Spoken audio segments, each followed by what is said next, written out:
This Connally Cadets broadcast on 107.9 The Bull and 365 Sports is presented by American Bank, Texas Contracting Solutions, Texas State Technical College, Bubba's 33, Texas Farm Bureau Insurance, Baylor Scott & White, Southwest Sports Medicine, and the Connally Athletic Booster Club.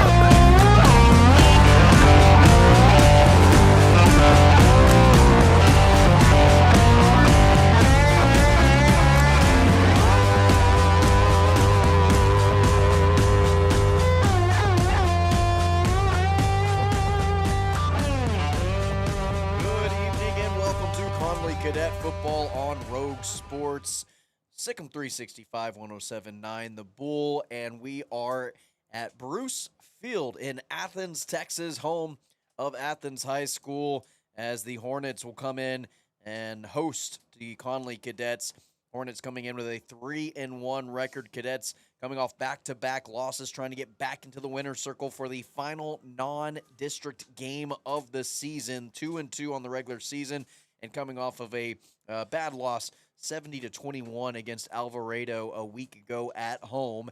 And again, like I said, Connally trying to get on the flip side of it and get back into the winner's circle before district play gets going. Got a bye week next week. What a great way to go into the bye week with a win, going into district with confidence being high, and playing with some confidence. I'm Tanner Carlson along with Datron Brown, and this is a team that Athens was a thorn in the side of Connally a year ago, winning 34-21. And again, kind of the same setup going right before district play, same time as we were just at Connally. And Datron, what are some things that we know about Athens coming into this year that will be the good matchup for the Connally Cadets? Well, honestly, I think this is probably going to be the best matchup Connally has seen all season long. I know that Alvarado team was very, very good, and they showed it last week, and they just outmanned Connally. They just had a little bit more firepower than the Cadets did. But this Athens team tonight, pretty much, it lines up almost, par for par. They've got a lot of weapons. They've got a lot of athletes out there on the field. They know how to use them. They're very, very balanced. They can run it at you. They can throw it at you. This Connally Cadet team is really going to have to play on all cylinders to keep this thing going. I mean, I wouldn't be surprised if we're going into halftime 0-0. Now, that could get out of hand. It could go the other way very, very quickly because confidence, it plays a big key. Athens is on the uptick right now. They lost their second game of the season, and they hadn't lost since. They're on a 2-game winning streak, where Connally's on a 2-game losing streak. So right now, both of these teams are looking to kind of find themselves and see what they're going to do before they get into district play. Yeah, no, I think you're exactly right. And also on the injury front for the Connally Cadets, getting some big names back. You're getting a Braden Ford back who missed last week due to an ankle injury. You're also getting your star left tackle defensive end, Daniel Hancock, the 4-year letterman, who is coming back to action, again, right before the bye week, right before district play gets going. Only played week 1, has missed the last 3 weeks. Daniel Hancock back out there tonight should help this team, at least just in terms of leadership. A little while ago in pregame, I had a chance to go down on the field and talk with Daniel Hancock, and I tell you, that young man looked like a dog on a leash that just needed to be just let go. He can't wait to get out here and play some football. He's been on the sideline barking at his teammates, pumping them up, cheering them on, letting them know that, hey, I'll be back. Well, this is his opportunity to come back, and it couldn't be any better opportunity for him to say, hey, let's go out here. Let's do what we have to do, because they've really missed him on the defensive side of the ball. You've got that number 19. I believe his name is Devarian Campbell, who was holding it up as long as he could, but now he's out tonight. He's out injured. So Hancock coming back. Once you get Campbell and you get Hancock back on that defensive line, that's really going to make a difference. That's going to stop the run, because as we know, that Connally has kind of struggled a little bit stopping the run, which has allowed other teams to run, throw, and kind of do a lot of other things. So with Hancock coming back, I think this is a perfect opportunity for him to get out here, get some reps, get out there, get his feet wet, and then he'll have another week to rest, with it being an off week next week, and get ready for district. Yeah, Roy Hitt also kind of been off and on in terms of the injuries. He will be dealing with some kind of lingering injury, but he tries to tough it out, stays out there. So his status always kind of up in the air over the last couple of weeks. This team desperately needs the bye week. They really do. I was talking with Coach Garrick earlier this week, and we were talking about that. And and you'll hear it in the pregame interview. We talked about next man up mentality and how you get high school kids to buy into that. He gave a pretty interesting answer to that. But these young men have stepped up, and I explained to him, and we both kind of understood that this is going to strengthen your team moving forward because you never know. Everybody knows they're one play away, and you never know when you're going to need, that guy to come off the bench and step up in there, and you don't want to lose any ground there. So these young men are getting out there, and they play hard.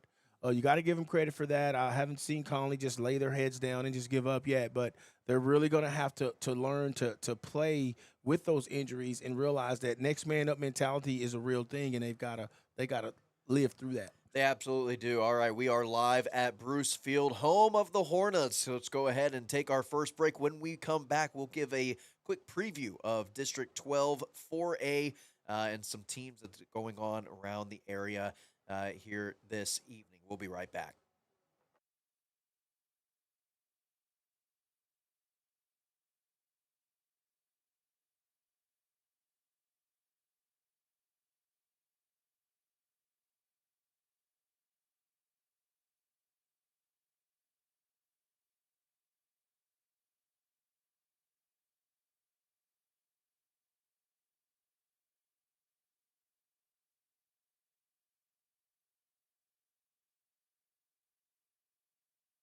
Hi, I'm Dana Hassel, President and CEO of American Bank. Waco is a great place for business, and for more than 70 years, American Bank has been the bank for business. We continue to invest in our growing community with state-of-the-art branches conveniently located to serve you within minutes. Our experienced bankers, lenders, and decision makers work directly with business owners like you every day, providing tailored solutions, timely answers, and local insights face-to-face. Schedule a meeting with one of our bankers today and find out what makes American Bank the bank for your business. Member FDIC. At Texas State Technical College, we believe when you invest in your future, you deserve results. That's why we're proud to offer our money-back guarantee program, where if you don't receive a job offer within 6 months after graduating, we'll refund your tuition. Now that's peace of mind. Visit tstc.edu for all the details. Texas State Technical College, home of the money-back guarantee. Texas Contracting Solutions is the premier name in Central Texas for select remodels and new construction efforts. With an extremely talented team, Texas Contracting Solutions can review your next project with evolving landscape of real estate in Waco. Whether you're looking to fix up your home before putting it on the market, looking to remodel a space in your home or business, Texas Contracting Solutions will help your plan every step of the way. Texas Contracting Solutions is committed to keeping your project on track, updating you on progress to bring to life your vision. Make sure you avoid any contractors in the area who do not manage with as much grace towards helping you understand as we do. Contact Texas Contracting Solutions today for your next project. Texas Contract Solutions, or email Mark at texascontractingsolutions.com or call him 254-424-1734. Everything we do for you. First Central Credit Union says it's game on. Lower your monthly vehicle payments by refinancing your vehicle with First Central. Make it a winning season with refinancing set to your preferences. You decide the due date and frequency. Financed elsewhere? Save money with a new local game plan. Apply online today. We make it easy to score at firstcentralcu.com. Membership and loan policy requirements apply. Member NCUA. At Ideal MRI, we feel blessed to be a part of the Waco community. We're a small family business here in Central Texas. At times like these, the cost of healthcare has never been more important. And unfortunately, significant illness and injuries still occur. That's why Ideal MRI is open and here to serve you through this difficult time. If you need an MRI, ask your doctor about Ideal MRI. You can schedule online in minutes at idealmri.com or call 833-IDEAL-MRI. And please, remember to follow CDC guidelines and practice social distancing. Stay home, except for the essentials, and be safe. Together, we'll get through this. This District 12 4A preview and scores is sponsored by First Central Credit Union. We have been serving the Waco area since 1937, striving to provide the best financial services for our members.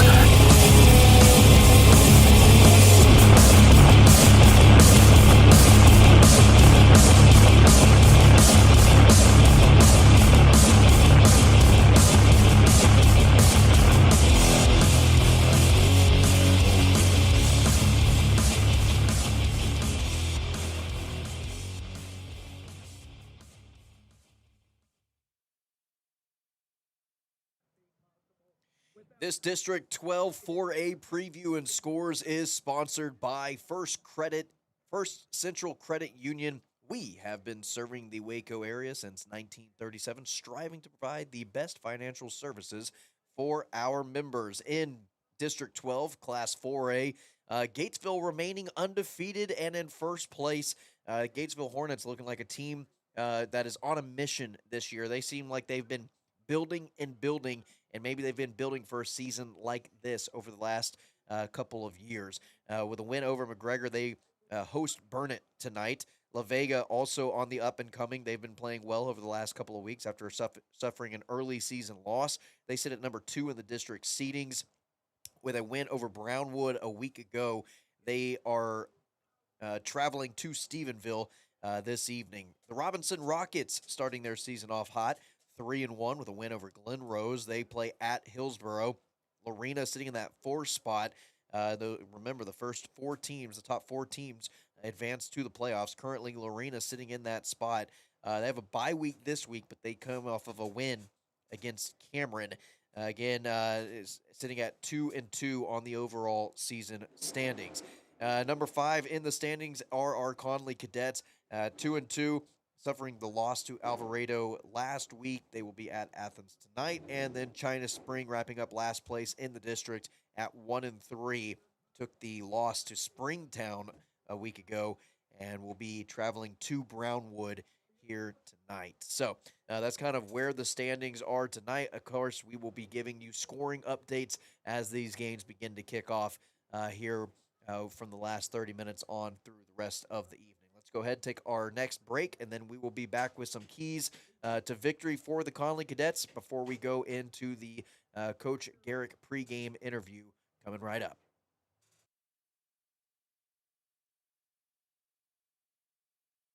Everything we do for you.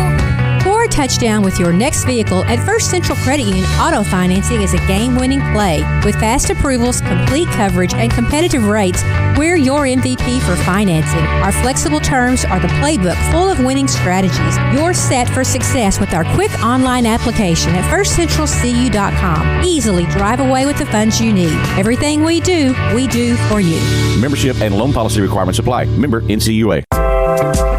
Premier ER and Urgent Care is the place to go when you're unsure where to go. Open 24/7. No appointment necessary. Check in online and just walk in. Visit premier.care to learn more. All the convenience of urgent care with all the expertise of an ER. Premier ER and Urgent Care has everything you need, all under one roof. From allergies to appendicitis, we have you covered. Urgent Care billing is available from 7 a.m. to 9 p.m. 7 days a week, and our ER is open 24/7. Save time during your visit and check in online before heading over. To learn more, visit www.premier.care.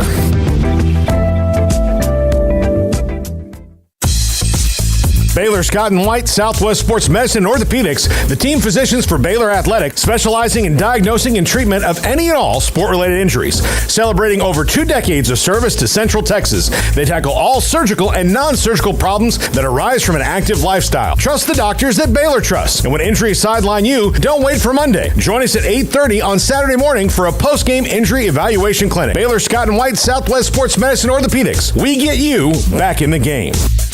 Hi, I'm Dana Hassel, President and CEO of American Bank. Waco is a great place for business, and for more than 70 years, American Bank has been the bank for business. We continue to invest in our growing community with state-of-the-art branches conveniently located to serve you within minutes. Our experienced bankers, lenders, and decision makers work directly with business owners like you every day, providing tailored solutions, timely answers, and local insights face-to-face. Schedule a meeting with one of our bankers today and find out what makes American Bank the bank for your business. Member FDIC. This is Connally Cadets football. Here's Tanner Carlson and Dee Brown.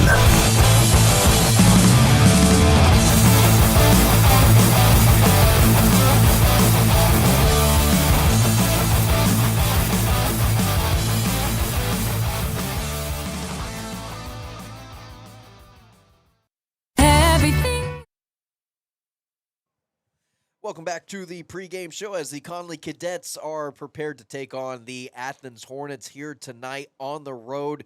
Final district game, non-district game of the season. Datron, what are some keys for the Connally Cadets to have success tonight? Offensively, Connally's got to play loose. They've just got to go out there. They got to use their weapons. They got to play comfortable. They can't let the pressure get to them. Get the ball, see the ball, run the ball, and the offensive line, they've got to just open up, just hold the blocks. Just hold the blocks for a little bit second, for a small second. Defensively, what Connally's got to do, they've got to play physical. They've got to stop the run. I know this team is balanced. This Athens team is very balanced, but if they can stop the run and force them to throw the ball, I really don't think that the Athens receivers can outplay Connally secondary. So if they can do that on defense and play loose on offense and just whip that ball around and use their players, I think they've got a good chance for victory. Yeah, you mentioned the offense for the Athens Hornets. Returning quarterback number 2, David Richardson, had a couple of touchdowns a year ago against this Connally team, and he returns as their main threat as he leads the team in total yardage with 265 yards per game, whether that be through the air or on the ground. Again, dual threat guy, very similar to what Connally has seen week after week after week, going back to Grandview and then obviously Alvarado last week. All right, well, you heard it here. Those are the keys to success for tonight for the Connally Cadets. If they can do those things on offense and defense, Datron Brown says they should be set up for a good night tonight. Let's go ahead, take our next commercial break. When we come back, we'll speak with Coach Terry Garrick in that interview brought to you by American Bank. When we moved to Texas, we were like fish out of water. We didn't know anyone in our neighborhood until our Texas Farm Bureau insurance agent came to the house. She was so helpful and reassuring, a friendly face with that Texan hospitality I'd heard about. When we purchased a Texas Farm Bureau insurance policy, we knew we were making the right choice. We knew our family would be protected. Stop by and see our agents at one of our 3 McLennan County locations. Coverage and discounts are subject to qualifications and policy terms and may vary. Hi, I'm Dana Hassel, President and CEO of American Bank. Waco is a great place for business, and for more than 70 years, American Bank has been the bank for business. We continue to invest in our growing community with state-of-the-art branches conveniently located to serve you within minutes. Our experienced bankers, lenders, and decision makers work directly with business owners like you every day, providing tailored solutions, timely answers, and local insights face-to-face. Schedule a meeting with one of our bankers today and find out what makes American Bank the bank for your business. Member FDIC. Cajun Crab and Shrimp Bar and Grill offers a wide variety of seafood, including fresh fish, ceviche, oysters, shrimp cocktails, and much more. Join Cajun Crab and Shrimp Bar and Grill for their grand opening on Thursday, September 12th. There will be tons of raffles and giveaways, including TVs, gift cards, free food samples, and drinks. Visit them located at 340 North Loop in Belmead for their lunch specials. Cajun Crab and Shrimp Bar and Grill, your local Cajun restaurant. See you on September 12th. The Motor Trend Truck of the Year is at Allen Samuels in Waco. It's the Make This the Summer Event Drive. Get a 2025 Ram Lone Star Crew Cab, $11,000 off MSRP plus 3.9 for 72 months. Or grab the award-winning 2025 Ram Half-Ton Laramie Crew Cab with $15,000 off plus 3.9% for 72. First responders an extra $500 off. Hot deals, big savings right now. Allen Samuels Dodge Chrysler Jeep Ram in Waco. Come by. Let's be friends.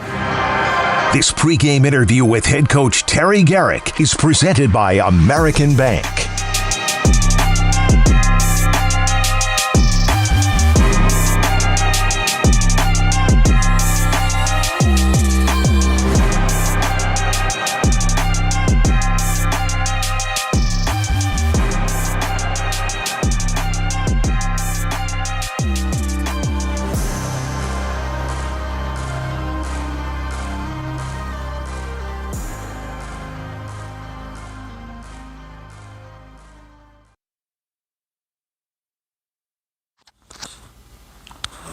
All right, we're here with head coach Tyler Beatty. All right, Coach. We fell last week, Springtown 36-7, but those 36 points are a little deceiving. Springtown's longest drive was 55 yards, and it was their only scoring drive that started in their own territory.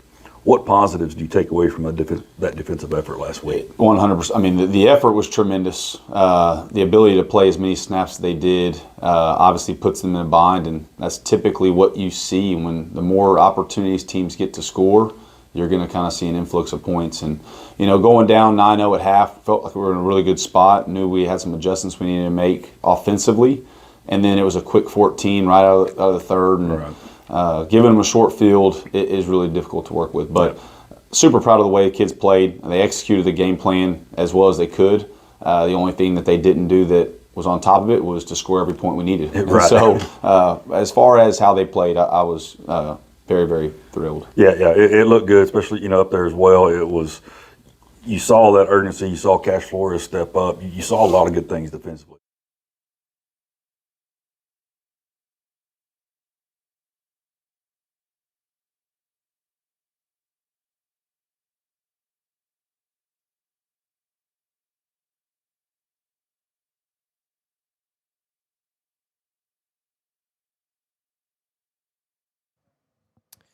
And we apologize for that, but Coach Garrick's pregame interview is sponsored by American Bank. Since 1952, American Bank has been committed to serving the Waco community and its surrounding areas. Nothing about that mission has changed in more than 70 years, and we look forward to helping you meet your goals. We are committed to face-to-face banking. That is American Bank. All right, Datron, going into this game, Connally has struggled stopping the run. They've also had issues in the penalty department, self-inflicted wounds of as soon as they get a big play on 3rd and 5, they convert the first down. There's a yellow flag. There's a holding penalty. It's coming back. Or a false start on a 3rd and 2 sets them back to 3rd and 7, makes that 3rd down conversion that much more difficult, kicks them out of going for it range on 4th down, whatever it may be. That along with the injury issues and having a lack of depth at positions where you need to be more physical, but you've got now freshmen, sophomore stepping in and filling those roles for upperclassmen who are obviously more developed when it comes to the weight room. Now that those things are kind of starting to come to fruition where the injuries aren't as big of an issue this week as they were the last 2 weeks, hopefully the physicality will then relay on the defensive side of the ball in terms of stopping the run. I feel like, some of those issues they have improved upon. I know week 1 and week 2 there were more penalties than were in week 3 and week 4. And they've made strides there. But like you were saying, what they've got to do is after the big play, you can't go back and have a penalty and bring those plays back. You just can't do that. And that goes right along with what I was saying earlier about they've got to play loose and just trust the process. They've got so many athletes out there. They've got so many people, big playmakers, that they have to understand that when you've got a K.D. Linville or Jamarian Vincent running with the football and he's in front of you, you do not have to block. Just stop or just get in somebody's way, but there's no need to block anybody in the back or hold anybody. So they've just got to trust the system and realize that they've got playmakers and let them do what they can do. And these two teams actually match up pretty well in terms of on the stat sheet. Connally averaging about 388 yards per game. Athens coming in with 455. In the passing game, Connally averaging about 264 passing yards. Athens at 203 in the rushing department. Connally coming in with 124 per game. Athens, this is the big jump. 252 yards rushing. Again, it's been the big bugaboo all season long for the Connally Cadets. Their task, it's no easier here tonight, taking on a power run team like Athens that has been a big struggle for the Connally Cadets defensively. Top of the broadcast, I mentioned that I truly feel like this is probably the perfect end of non-district game that you could have for a team to really see where you are. This team across the field from us, this Athens Hornets team, is pretty much a doppelganger of what these Connally Cadets can do. They've got playmakers all over the field. They're fast. They're not really, really big. Connally's not really, really big. The team that executes the most tonight, that does what they're supposed to do and makes the plays and has the least amount of mistakes is going to win this game. They've got to stay focused. They've got to do exactly what the coaches have trained them to do. And if they follow the coach's plan, they should have a chance for victory. All right, let's go ahead and take our final break of our pregame show. When we come back, we will be getting set up and ready to go for the kickoff for the Connally Cadets taking on the Athens Hornets. Hi, I'm Dana Hassel, President and CEO of American Bank. Waco is a great place for business, and for more than 70 years, American Bank has been the bank for business. We continue to invest in our growing community with state-of-the-art branches conveniently located to serve you within minutes. Our experienced bankers, lenders, and decision makers work directly with business owners like you every day, providing tailored solutions, timely answers, and local insights face-to-face. Schedule a meeting with one of our bankers today and find out what makes American Bank the bank for your business. Member FDIC. Texas Farm Bureau Insurance has protected fellow Texans with auto, home, health, and life insurance since 1952. With more than 260,000 square miles of land and 27 million people, that's a lot to cover. Whether you're wrangling cattle or wrangling kids, we're proud to protect Texans in all Texan ways of life. Stop by and see our agents at one of our 3 McLennan County locations. Coverage and discounts are subject to qualifications and policy terms and may vary by situation. Hi, I'm Mark Stewart with Berg Colgan Ford. It's that time of year. It's football season. Berg Colgan Ford is a proud supporter of Connally High School football. BK Ford is proud to sell the #1 truck in Texas, the F-Series truck, led by our leading rusher, the F-150, 47 years in a row. Come see the largest showroom in Texas and experience better at Berg Colgan Ford.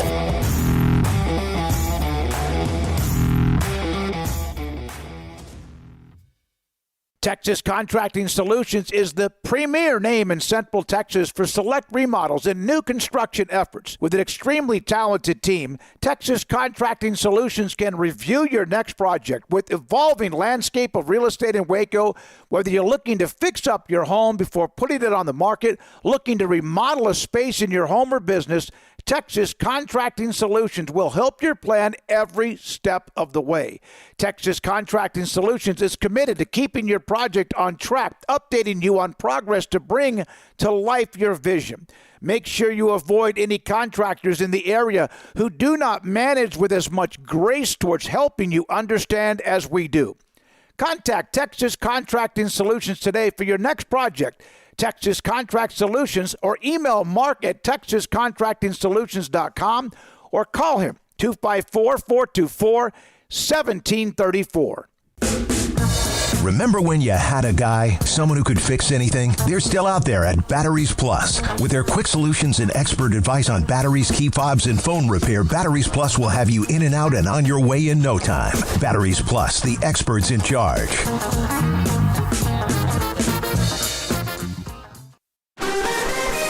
This Connally Cadets broadcast on 107.9 The Bull and 365 Sports is presented by American Bank, Texas Contracting Solutions, Texas State Technical College, Bubba's 33, Texas Farm Bureau Insurance, Baylor Scott & White, Southwest Sports Medicine, and the Connally Athletic Booster Club.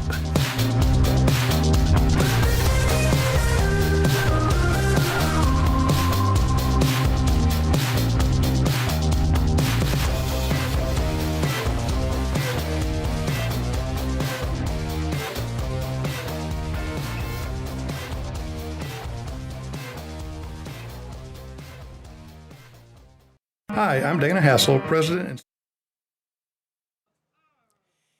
and we welcome you back. Final thoughts, and we can kind of go through the starting lineups here tonight for the Connally Cadets. Again, you're getting your senior left tackle, Daniel Hancock. He is suited out tonight, and he is also your team captain. Connally won the toss, and we'll move forward with that. Did you see if they return or if they're gonna receive or kick to start this game off? However, Sean Howard listed as the starting left guard, Leo White at center, and then Clyde Brewington at right guard. A very different lineup of offensive linemen than what we started the year off in week 1 with almost an entirely senior-heavy offensive line. You've now got sophomores at right tackle and at left guard, and then a junior at right guard. Leo White, the senior center, and your senior left tackle with Daniel Hancock. In the slot receiver, junior number 2, C.J. Evans. At tight end, Adrian Hernandez. And on the outside, at wide receiver, you've got junior Katie Linval and senior Jamarian Vincent. Quarterback, number 11, Caden Kaufman. And your tailback, number 22, senior Braden Ford. So that is your starting lineup. It does look like the Connally Cadets will receive to start this game off, and they will put their offense out on the field to start. Any last comments, concerns for this Connally Cadet team before we get underway here tonight, Datron? I like the fact that, if they wanted the toss and they wanted the football, you can't score unless you have the ball. I know a lot of teams like to, defer and all that other good stuff, but if Conley's, going to win the football game, they need to set the tempo here. Yeah, no, I absolutely think so. And then I think your best defense might be having a good offense of staying on the field as long as possible, extending these drives and taking the air out of the football and running some clock and just keeping the Athens offense on the sideline.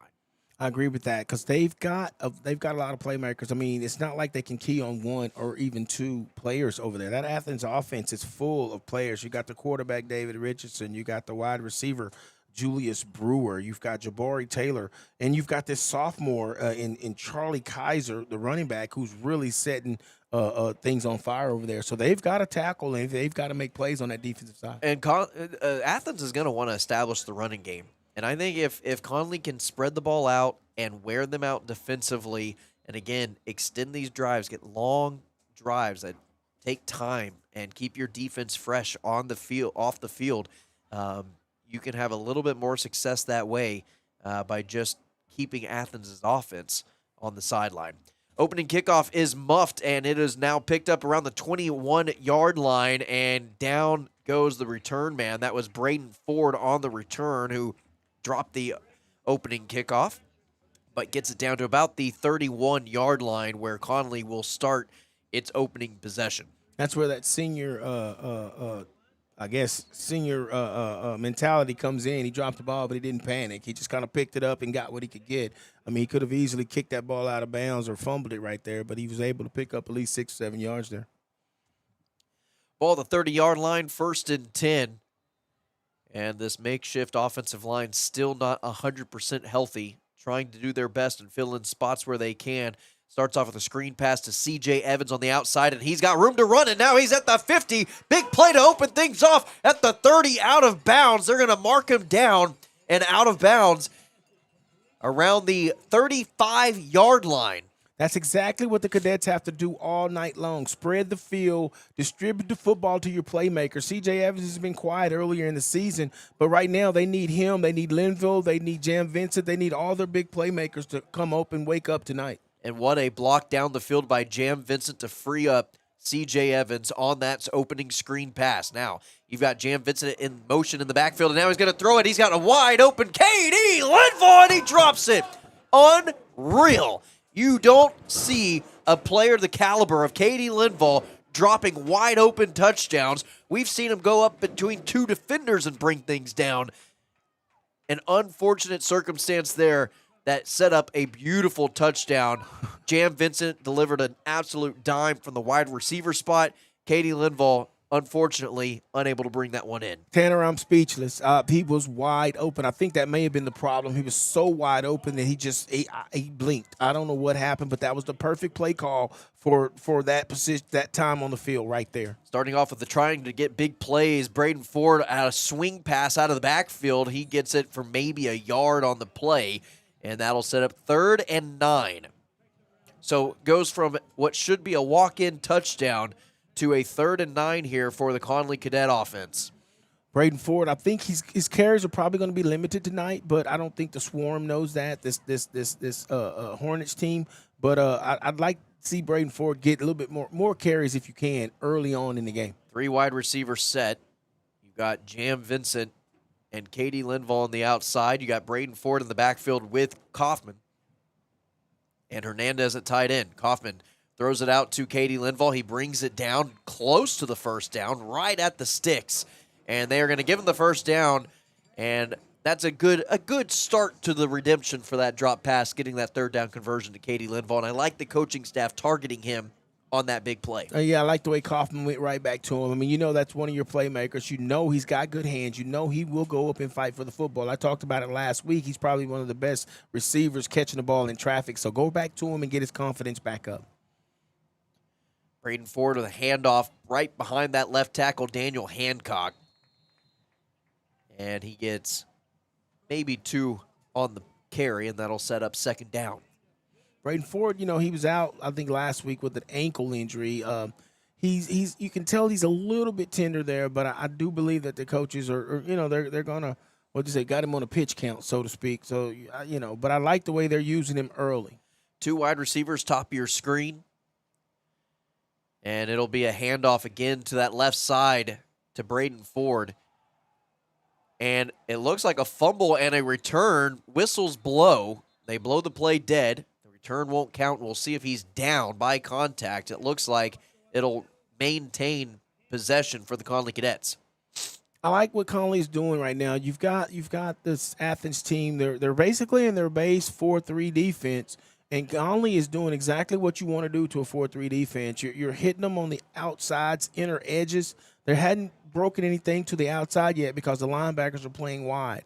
But what they're doing is they're running kind of between the tackles there, and it's causing these linebackers to have to come up, which is going to open up the pass. 3rd and 4, another handoff, this time to the right side, and it's Braden Ford cutting up the middle, and he powers through the defender enough for a first down. That second effort got him just enough, and it'll be another first down for the Connally Cadets. This is a perfect opening drive for the Connally Cadets, exactly the way they wanted to come out. This is exactly right. That's what you want to do. You want to keep the ball between the tackles. Don't try to hit the edges just yet and make those linebackers suck up. And when you least expect it, something's going to open up in the middle or to the flat, and they're going to have it open all night. This time, Caden Kaufman with a play-action little dump-off pass. Very awkward-looking pass play to C.J. Evans, and it was broken up, incomplete. Sets up 2nd and 10. I'd like to see them run that play to the wide side of the field. They kind of condensed everything on the short side over here, and they had a little bit more room for Evans to do a little bit more work if they run that play opposite and go to the wide side of the field right there. But, I mean, you know, Coach Garrick knew what he was doing. I think he's trying to squeeze some things and setting up something else for the next play. C.J. Evans in motion. Right up the middle, Braden Ford thought he had a glimpse of a hole, but it was shut down quickly by that Hornets defense. I think the first one there was number 25. That's Sebastian Delgado. You know, Delgado was like he was in the back. He was in the huddle on that one. He just waited for him to come right through there. I really think this Connally offense is trying to establish dominance in this first quarter drive right here because they are actually running the ball better than they've done all season. 3.5 minutes gone.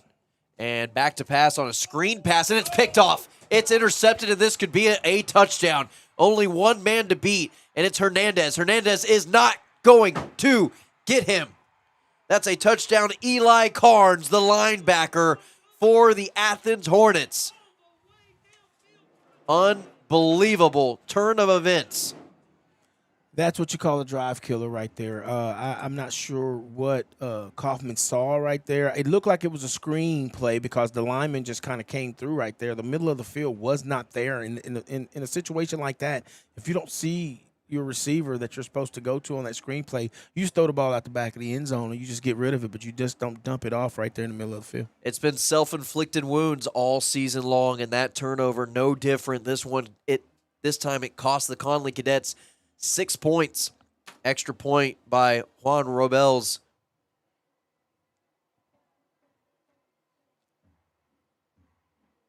High snap, and it's blocked. It will be blocked, and the Connally Cadets at least only give up 6 points and not 7, but still a pick six on what was a 3.5 minute long drive inside the red zone of the Hornets. Turns into 6 points the other way for the Hornets. Let's go ahead and take a quick timeout. We'll be right back.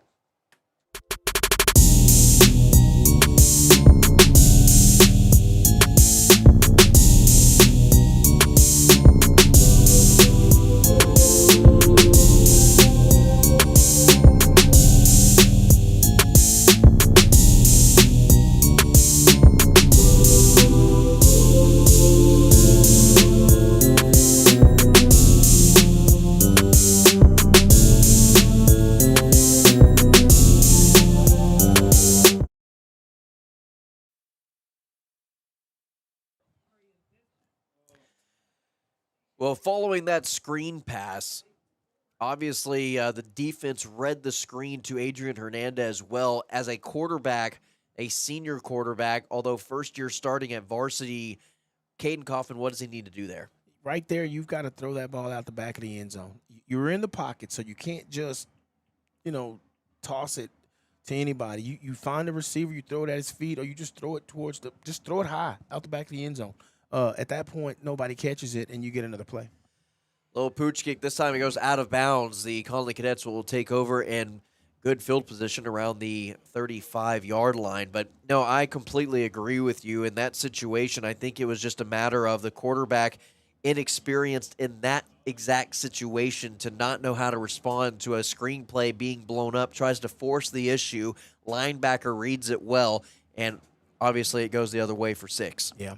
The two positive things you can look at in that first drive was probably the best drive they've had all season long. And they had a touchdown on a trick play, a wide receiver pass. Jam Vincent, obviously a 2-year starter at the varsity level at quarterback, had Katie Linville wide open, and Linville just flat out dropped it. No ifs, ands, or buts about it. No excuses necessary. Just a flat out drop that would have been 6.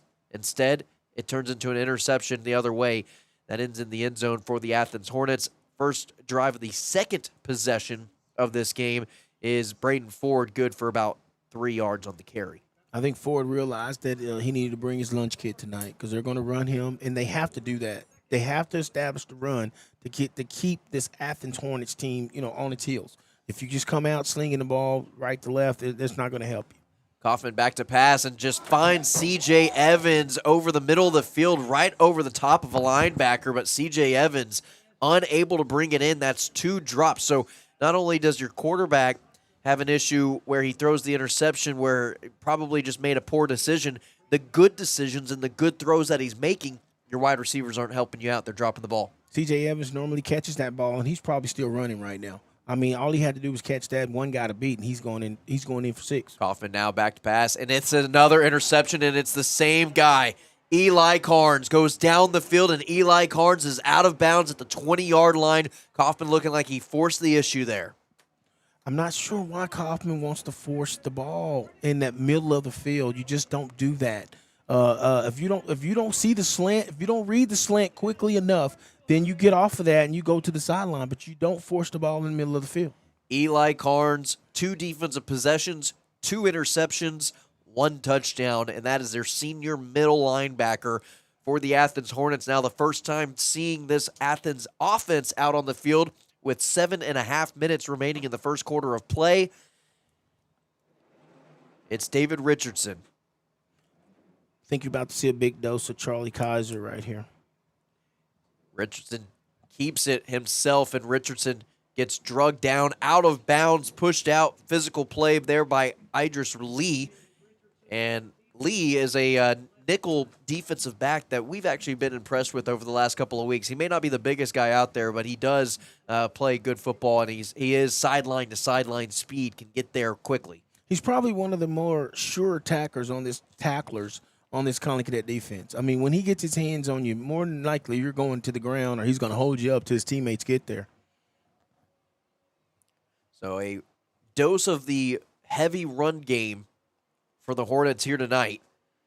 And they're going to pitch it out wide to their wide receiver. That's Emmanuel Moore. Moore trying to get some type of yardage. But again, it's more so the issue this year for the Connally Cadets has not been the sideline-to-sideline run game. It's been the power run game between the tackles.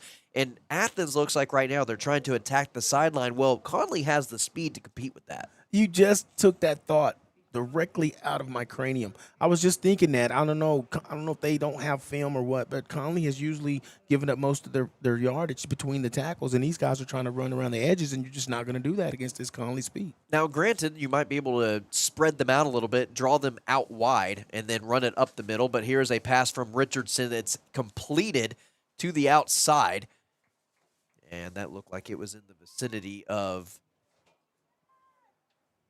Nathan Champion or Javion Taylor. I think it was Taylor. I think you're right with Taylor.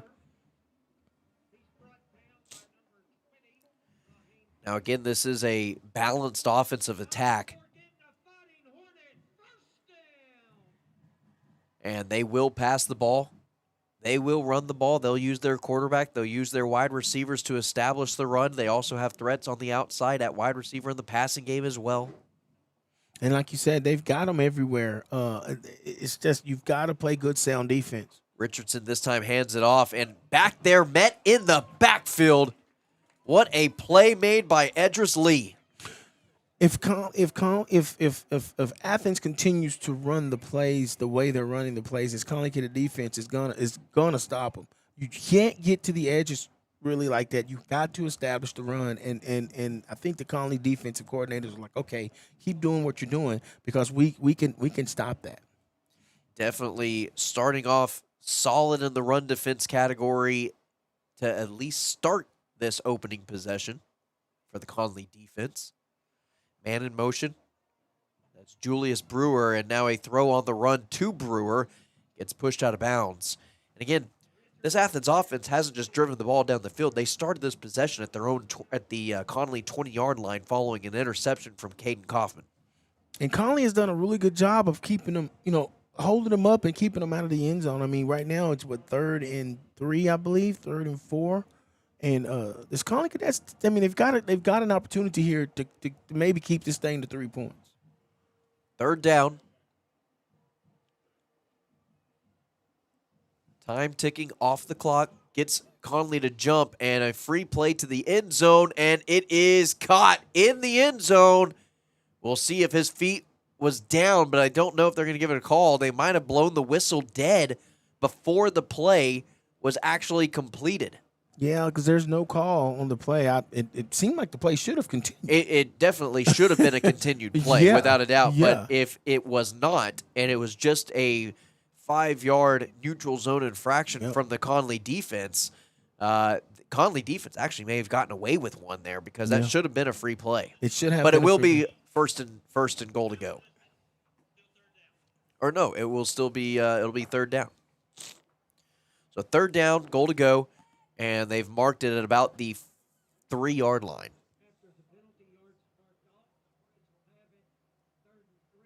Half the distance to the goal line. But a good wherewithal from Athens. Richardson recognizing that they may have got the Connally defense to jump off sides. Goes straight to the end zone. Receiver brings it down.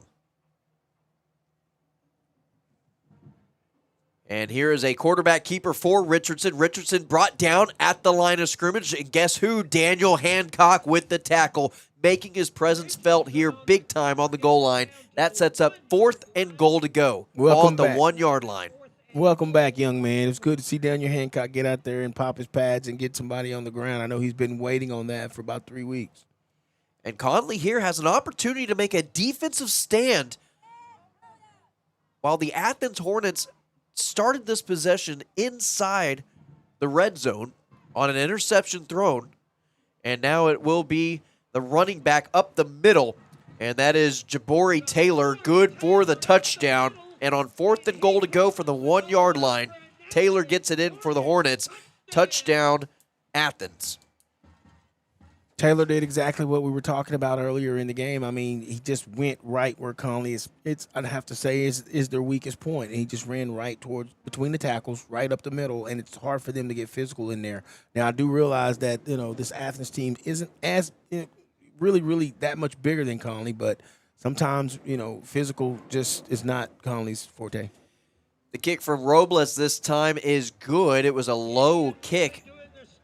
And yet it will be 13-0 with 3 minutes and 22 seconds remaining in the first quarter of play. We'll be right back.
All right, coming back from the break, Athens 13. They capitalize on the interception, and they extend their lead 13-0. In fact, both of their scoring plays are scoring, I was going to say drives. Their first one wasn't a drive. It was a pick six. But both of their scores coming off of turnovers, and both of them coming off of interceptions from Caden Kaufman to Eli Carnes, the linebacker, there for the Hornets. For the Connally offense, I've actually been somewhat impressed with how well they've moved the ball. They have 2 plays that hasn't really gone their way. 3 plays if you count the drop touchdown from Katie Linval. Other than that, their offense has looked pretty good so far. They have 2 interceptions and a drop pass that has completely flipped this game on its head. Daniel Hancock with a huge pancake there on the right side of that line. He helps his defender up, but, man, he had a huge block. And Daniel Hancock actually playing currently. He's not playing left tackle. He's playing left guard. You think that young man missed playing? Oh, yeah. I think he just missed hitting somebody. Where else can you hit somebody legally and not get in trouble by the law? Katie Linval on the comeback route gets tackled, slammed to the ground, short of the first down yardage, and it'll be 3rd and about 2 to go. I just, I'm seeing that the confidence of Kaufman is still there. I was a little bit concerned about that. You throw 2 picks and give up 2 scores, not just his fault, but, it could get in your head. But he seems like he's still comfortable. They're still throwing the football. They're not getting away from their game plan because the Connally offense has moved the ball pretty good these first few drives. Well, the last thing you can do is abandon part of your offensive scheme there in the passing game. But a run behind the line of scrimmage, brought down, tackled, losing yards is Braden Ford. And it looked like it was Javian Taylor there on the tackle.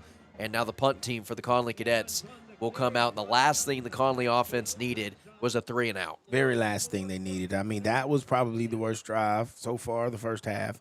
The Cadets just kind of stalled right there. I mean, if Linval, when he makes his catch down here in the corner, if he could make a move and maybe get the first down there, give him a little bit more breathing room, I think you would see a little bit more confidence in the offense. 2 returners back. It's Satchel Williams along with Emmanuel Moore, and that ball goes out of bounds, and it will be marked at the 40-yard line. So the Connally defense now with a fair shake at it, as the Hornets will come out this time on their own side of the field, and the defense will try to make a stop. The defense hasn't been playing bad. I mean, they had the Athens offense like inside, it's pretty much in the red zone the last drive, and they made them work for the touchdown. It's been a clean game. One penalty, and it was the offsides call. It was half distance to the goal line against the Connally defense inside the 10-yard line. Only ended up being about a 6-yard penalty, and so 1 penalty for 6 yards for either one of these 2 teams here tonight. Not bad. I mean, you take away the 1 pick six and the other interception. I mean, and this could be a totally different ball game right now. Richardson back to pass. He finds a man. It's Moore and Jamarian Vincent with the defense, and he gives him a little cornerback celebration. Those corners look for any reason to celebrate out there in the open field. They really do. You didn't catch it. That was because of me. I mean, Vincent did have a nice play on the ball there. Oh, yeah, most definitely. Wearing his Baylor green gloves, the Baylor commit. Jim Vincent is hard to throw on. I don't think they realize it. Even if it's a slant, that young man can read the ball and break on it faster than anybody out there on that field. 90 seconds remain in this opening quarter of play, and it is a run up the middle to Kaiser. Kaiser gets about 5 yards before he's brought down. And that'll set up 3rd down for this Connally defense. They can get off the field here and force a 3-and-out and give their ball back to their offense. And that would be a huge win for this team right now. Most definitely. And it's interesting that, that's the first time Kaiser's touched the ball tonight, and he's their leading rusher.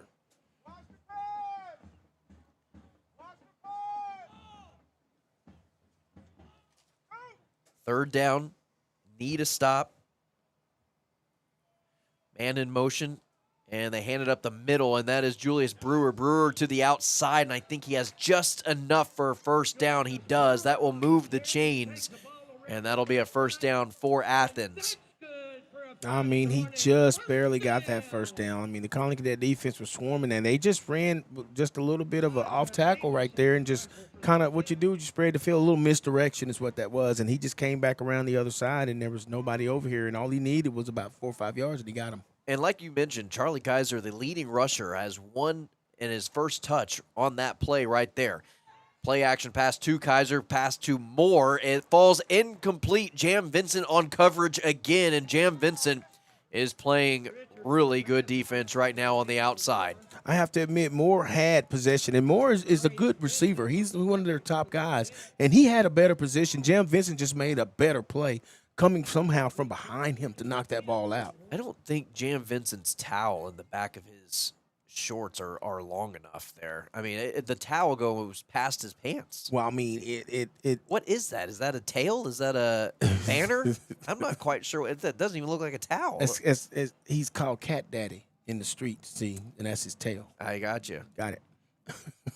Got to be a handoff this time to Taylor. Taylor off and running, and he makes a big play down the sideline, and it caught the Connally Cadet defense napping. However, there is a flag on the play. Daniel Hancock celebrating. Looks like it might be in the area of holding, and it is coming back. Yeah, Connally has been able to protect the edges all night. They hadn't been able to get outside, and so when you see somebody finally get that edge, you got to think that somebody was holding somebody to keep him from covering his part of the field. And Daniel Hancock is going to make the play. If he can make the play, he will make the play, and if he doesn't, he was probably held to prevent him from making the play. So instead of it being a 40-yard rush down the sideline, it ends up being a holding penalty and a loss of 7 yards for the Athens Hornets. So big break there for the Connally defense. Can they capitalize on it? Got them behind the sticks right now. The defense needs to really stand up. Looks like we only got like 5 seconds left, so it looks like they're just going to wait and move this over to We'll take it into the second quarter of play. Hornets 13, Cadets 0, when we come back. Tough Shed is #1 for a reason. We started building sheds in 1981. Most of them are still standing. That's because our sheds are made to last right here in the USA. Customize yours to get exactly what you want. Then we deliver and install for you. With finance and payment options, you might be surprised at how affordable a Tough Shed is. Design your dream shed or garage at toughshed.com and visit our Waco showroom located at 7705 Woodway Drive near Santa Fe Drive. Dream, design, deliver, install. Tough Shed.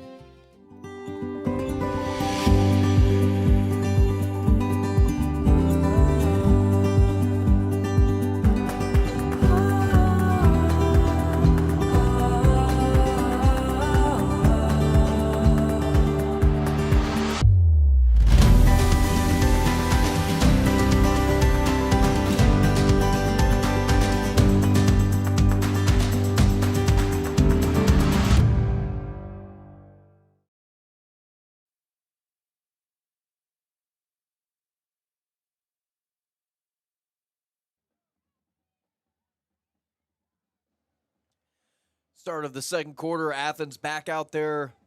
Just a short, about 5-yard walk on the other side of the 50-yard line. They have it at the 44-yard line. Need to get it to the other 39 for a first down and a tackle in the backfield brought down for a loss of yard. And that was Charlie Kaiser, not able to get anywhere. Darian Scott on the tackle. And what a play made there from the defensive end. And now it feels like you've got two bookends at defensive end that are going to make a huge difference in how this defense operates. And then also add on Devarian Campbell not being out there currently. You add him to the mix to start district play. You might be cooking with something a little bit that smells like gas. Cooking with gas. For this defense. You've got people that can set your edges, and you've got the speed to keep things from getting to the sidelines right there. Nice swing pass, and it is stopped by Idris Lee. Idris Lee has been a player tonight that has really stepped up big time, making open field tackles to skill position guys and at least getting them out of bounds. That was third down and got a yard out of it. 3rd and 15 turns to 3rd and 14, and now the punt team is now out for the Athens Hornets. Back to return Jam Vincent. like we talked about earlier, Lee is one of the most sure-handed tacklers they've got out there. That young man gets to the ball, and if he doesn't, holds on. If he doesn't make the tackle, he holds on or he pushes them out of bounds. Exactly. Drives them feet. And he's not one of the bigger players on the team either. He just knows how to use what he's got.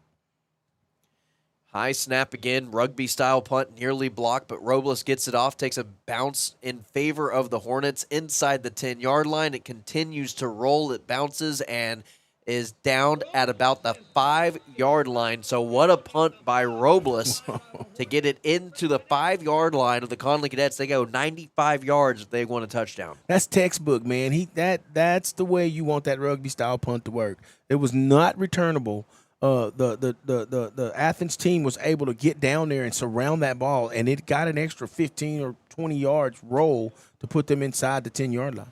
I'd like to see Connally come out aggressive like they did on that first opening possession and get a quick play to the outside, maybe do a trick play, something aggressive here that catches the defense a little off guard. I think Connolly's got the advantage in the speed category. If they can just give Kaufman a little bit of time, I think he can throw the ball down the field.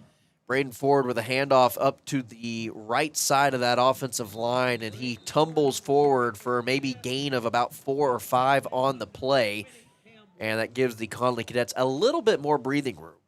That's a good, tough run by Ford. I really think, I was thinking that maybe they had Ford on a pitch count early, but right now it's looking like Ford told him, Coach, I got next week to rest. Let's go ahead and give me the rock, and let's see what we can do. Yeah, we've yet to see Javian King, who was the primary backup, along with Sean Richardson. It has been all Braden Ford this week, and it is Ford again here on second down. He's met at the line of scrimmage by Charles Livingston, and no gain on the play. That'll set up third down. They got to stay in front of the chains right here. They've got to keep getting positive yards and keep these drives going. I know that this Athens team, they've made a few adjustments, and I think Connally needs to get back to whipping the ball around a little bit. Now, Idris Lee just came on. I haven't seen him on offense, I don't think, all season long. Adrian Hernandez steps out, and Lee is in at the tight end spot. Watch a little trickeration. Maybe a better receiving option for the Cadets. And they run it right behind Lee, and he is stuffed immediately at the line of scrimmage. No gain on the play for Braden Ford.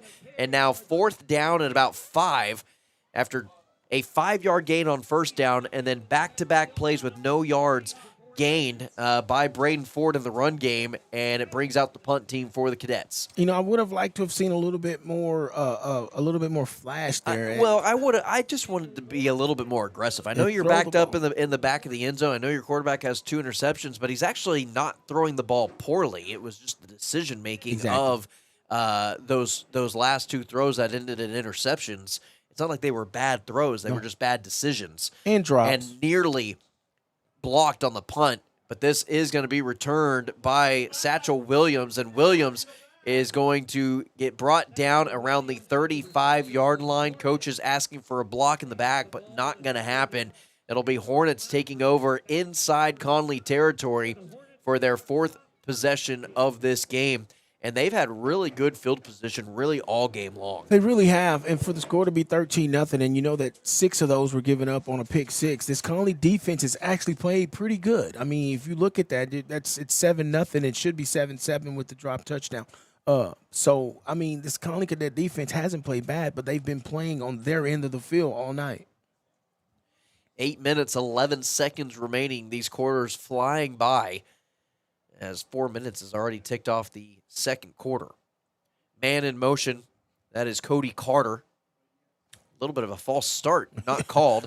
And a pass completed down a slant route and into the end zone. Julius Brewer for the Athens Hornets. The slant's been there all night long. I thought the Connally Cadet secondary was trying to bait them into that, but apparently they weren't. And they missed the false start. Yeah, they did, because that young man went towards the line of scrimmage and then straightened it up. And you can't do that. It's not Canadian football. But a 35-yard passing touchdown from Richardson to Brewer sets up an extra point attempt from Robles, and Robles is no good on the attempt. 1 of 2 on point after attempts And the score will remain 19-0. Hornets with the lead here in the first half of play.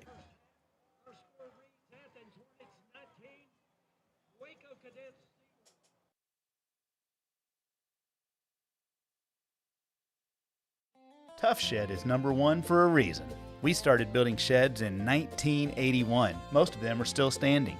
That's because our sheds are made to last right here in the USA. Customize yours to get exactly what you want. Then, we deliver and install for you. With finance and payment options, you might be surprised at how affordable a Tough Shed is. Design your dream shed or garage at toughshed.com and visit our Waco showroom located at 7705 Woodway Drive near Santa Fe Drive. Dream, design, deliver, install. Tough Shed.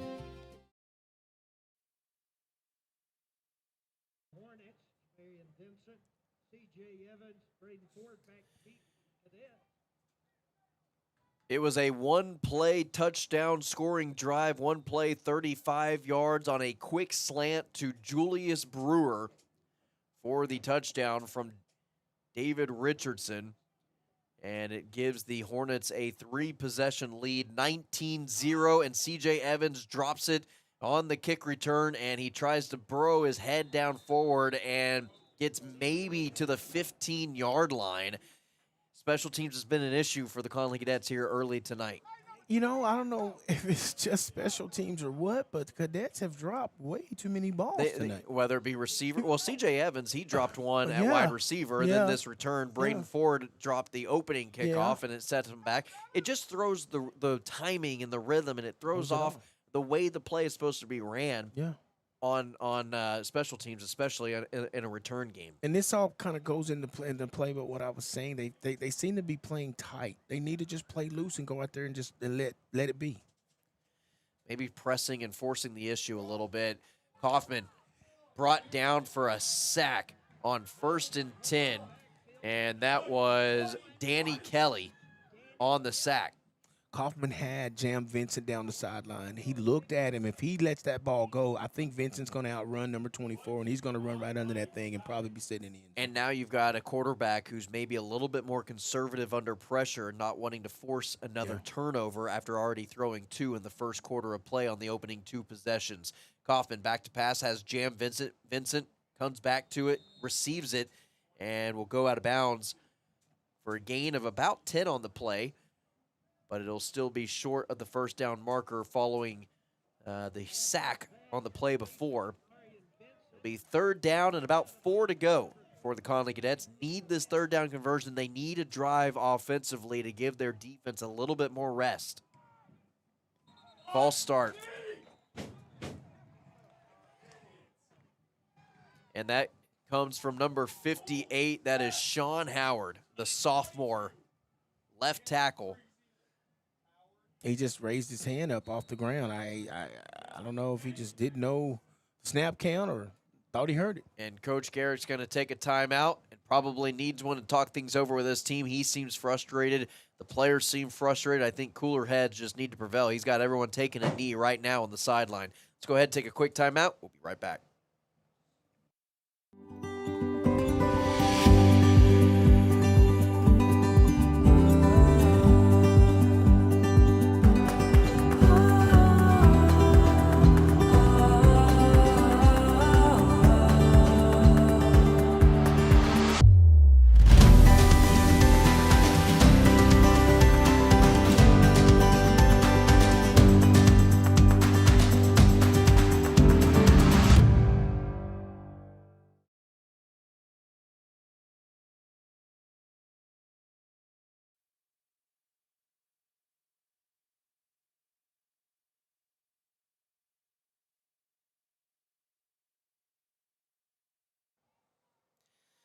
Coach Garrick, with I think a little bit of team management there in that timeout, had everybody surround him and just take a knee. The whole team, not just the offense, not just the defense, the whole team take a knee, and he just addressed the team and told everybody just to calm down. We're in this game. We're hurting ourselves. Kaufman trying to run for it. Kaufman has enough for a 1st down, and that will move the chains. That is a huge play from their senior quarterback who has struggled to get the passing game going, uses his leg this time to extend the chains. I mean, I think so. a little harsh to say struggling. He's made some bad plays, but prior to those, he's hitting people right in the hands too. But a play like that will help you forget some of those things and maybe get this thing back on track. 1st and 10. Kaufman back to pass this time. A deep one to Jam Vincent. He goes up and grabs it. Jam Vincent at the 30. No one's going to catch him. Jam Vincent. Bam! Builders touchdown, Connally. That's what Kaufman needed.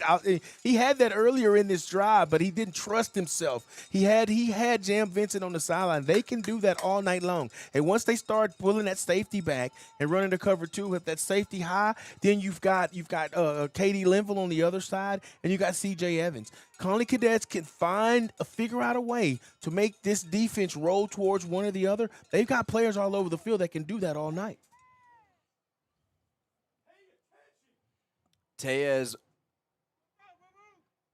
Martinez back to kick the extra point. Connally trying to make this game a more narrow deficit, 19 to now 7 as Martinez knocks it through.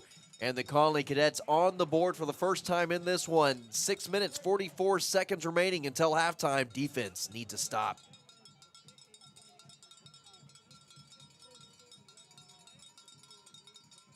That's another Cadet touchdown, brought to you by View Homes Waco. Now building in Robinson and Lorena, these beautiful, energy-efficient homes offer modern designs, open floor plans, and family-friendly prices, all from a builder you can trust. Don't miss your chance to find your perfect fit close to home. Call 254-602-4737 to learn more. View Homes Waco, building life's greatest view.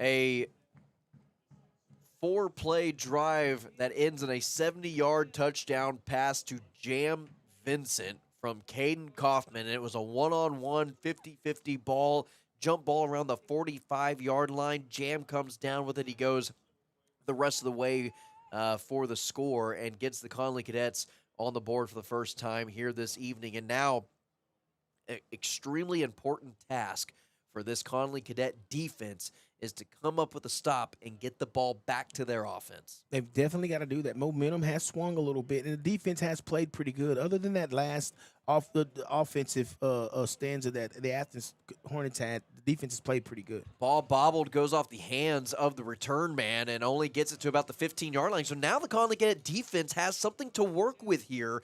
They've had bad field position go against them all night long. This is by far the worst field position the Hornets have been in to start an offensive drive. Now it's time for the defense to hold serve. They've definitely got an opportunity here to flip the field. If you can get a stop, 3 and out, or 4 or 5 and out, whatever you need to do, but they need to get the ball back on this end of the field, and they have another opportunity to go in there and score.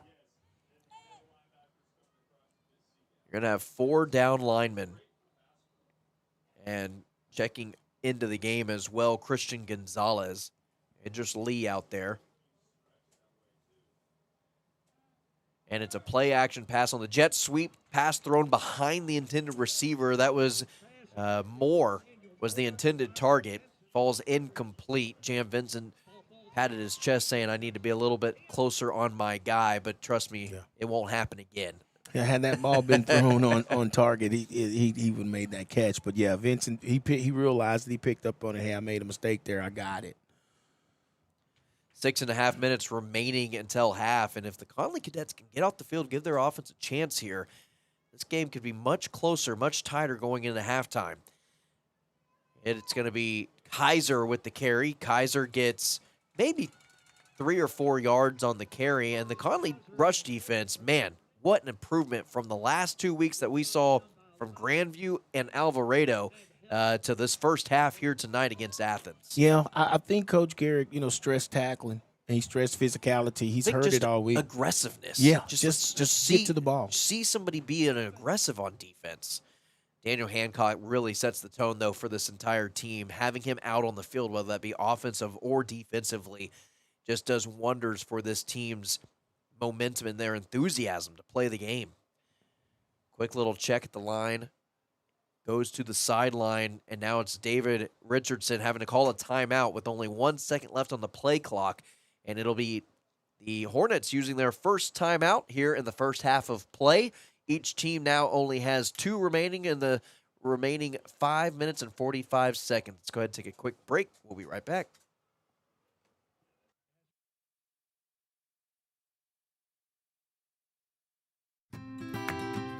For more than 70 years, Community Bank and Trust has established a strong legacy of care and trust. Time and technology have changed. Checking and savings accounts haven't gone away. We still provide home loans, business loans, and personal loans. And we also offer state-of-the-art digital banking options. In a world where banking can feel impersonal, we still believe in one-on-one personal care. Community Bank and Trust, a legacy of dependability. Member FDIC.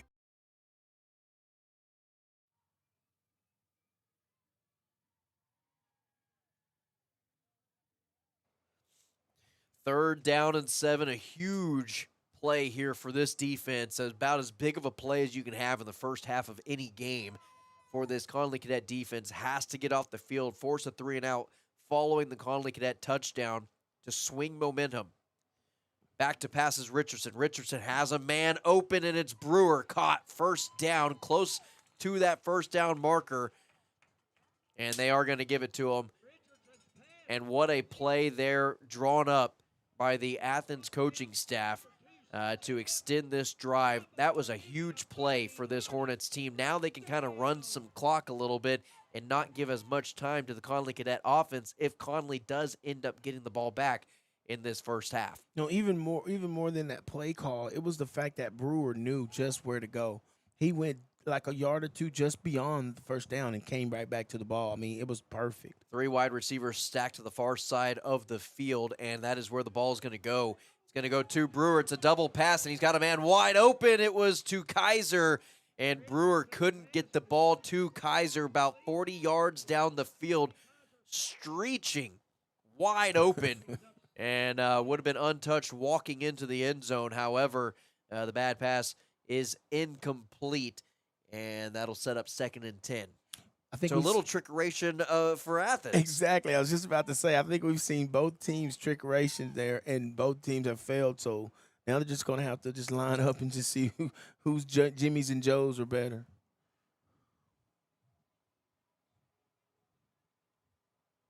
Taking their time. 8 seconds left on the play clock, now down to 5. Richardson takes the snap. Richardson back to pass. Richardson going up deep to Brewer, and that way overshoots that. No flag on the play. Connally, again, doing a very good job this week, better than any week prior, to not hurting themselves in the penalty department. They really have done that. And I actually, well, there is a flag on the play. Unless, maybe I didn't see a flag on the play. They're down there discussing it now with the line judge, but I think he may have thrown a flag. Oh, well, Coach Terry Garrick is declining the penalty. He didn't see any yellow on the field. It either. Not sure. Last couple of weeks, these refs have been just kind of laying their flag down near the sideline. Throw that sucker out there on the field. Let's see. We got to see the flag. Well, you're not supposed to, kill bugs. You're supposed to be just chunking that thing out there. But it was against the Athens Hornets. Coach Terry Garrick declines the penalty. He sets up 3rd and 10. And the Hornets now taking their time. 10 seconds left on the play clock. Hard snap, and now it'll be another timeout called by Athens. And that'll be their second. And they'll have 1 remaining on 3rd and 10. Coach Zach Harrell wants to talk to his team. We'll be right back.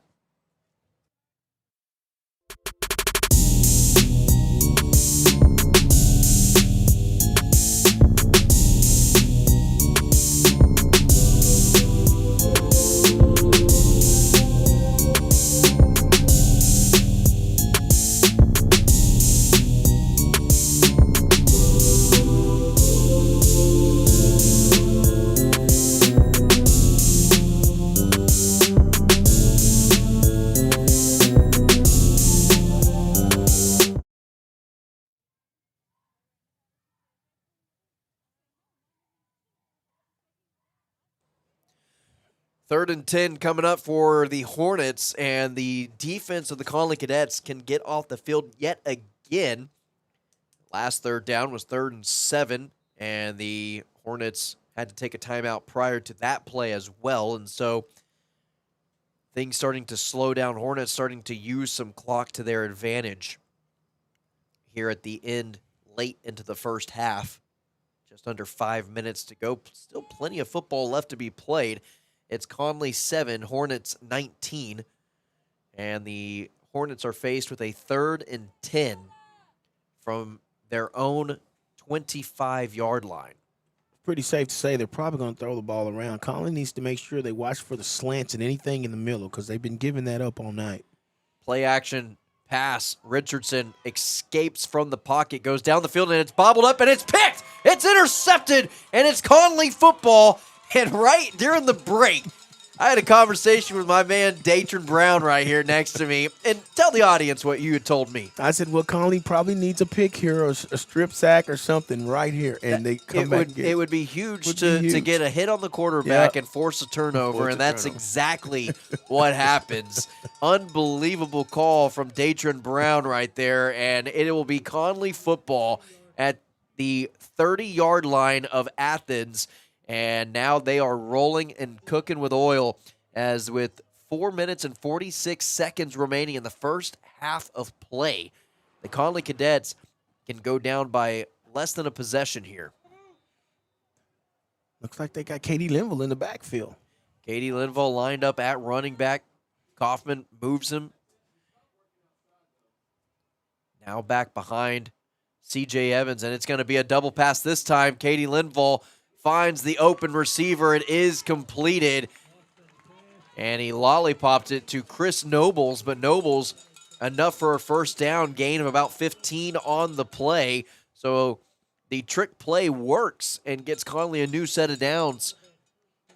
That was a nice play call right there. If Katie throws that ball a little bit more in front of Nobles, he's got an opportunity to get in the end zone on that play. I like that call from Coach, being aggressive. Threw it behind him, threw it a little slow, but like you said, it had a little bit more pace on it. Could have been a touchdown. Quick screen pass to Jam Vincent. Jam Vincent tries to make a man miss, but able to get a few yards from the screen pass, and he'll gain maybe 5 on the play. That sets up second down inside the red zone now at about the 14-yard line. It's Connally Cadet offense has really played well tonight, just besides a couple of big mistakes. But they're moving the ball and distributing it very well. 4 wide receivers out wide, and another quick screen to Chris Nobles. Nobles is wide open, and he stays on his feet. No, he was brought down. Knee barely touched the turf, and he got maybe 3 yards on the play. It sets up third down. Throw the red flag. They need to look at that. His knee did not touch the ground. That was an excellent play by Noble. I mean, he showed hard. I mean, that young man looked like he was down, and he just kept running until he got into the end zone, but looked like his knee touched the ground. They are going to give him the first down, 1st and goal to go inside the 10-yard line. And Kaufman hands it off this time to Braden Ford. Braden Ford trying to bounce it out, but he is brought down by a swarm of Hornets. And that first man there was Sebastian Delgado, the senior linebacker. There's nothing wrong if the Cadets run a little clock here, as long as they get points on the board. They actually need to run a little bit of clock. I think running the ball right here is a very good idea just to, with the Hornets only having 1 timeout at this point in the game, taking a little bit of air out of the football could be advantageous to your team's long-term success going in to halftime, but then even further into the second half as well. So Kaufman, shotgun formation, Braden Ford in the backfield, and he will hand it off to Ford up the middle, and Ford off tackle just short of that line to get into the end zone. Will be brought down at about the 1.5-yard marker. Looks like he's on the 2-yard line maybe? Yeah, a little above that 2-yard line is where they're going to mark it. And again, Connally perfectly content with running a little bit of clock here. They've got 2 downs to essentially get 2 yards. They need this right here. I mean, you're in there. You got the big turnover that you needed. They got to punch this in and go into halftime with a little momentum. They move Adrian Hernandez to the right side of that offensive line, and now motion from the wide receiver. It's Braden Ford at the goal line, and he's in for the score. A Bam Builders Connally Cadet touchdown, and it is 13-19 with an extra point on the way with 2 minutes, 17 seconds remaining in the first half of play. We'll see if Martinez Tellez can knock this thing through and make it a 5-point game. That's just a good, tough run right off tackle. Looked like a little cross trap right in there, and Ford took that ball, got behind his pads, and got in that end zone. And if you're wondering on the 5-point differential, 2 missed extra points from the Athens Hornets. A little bit of movement on the offensive line, but no flag on the... Oh, they are going to call the flag. There's movement either from Athens or from Connally. I believe that's going to go against Connally, and they'll decline the penalty. So the extra point is going to stay good. 19-14. 5-point lead. Connally comes back with 2 minutes, 17 seconds remaining in the first half. We'll see how this exciting finish to the first half ends when we come back. That's another Cadet touchdown. Brought to you by View Homes Waco. Now building in Robinson and Lorena. These beautiful, energy-efficient homes offer modern designs, open floor plans, and family-friendly prices. All from a builder you can trust. Don't miss your chance to find your perfect fit close to home. Call 254-602-4737 to learn more. View Homes Waco, building life's greatest view.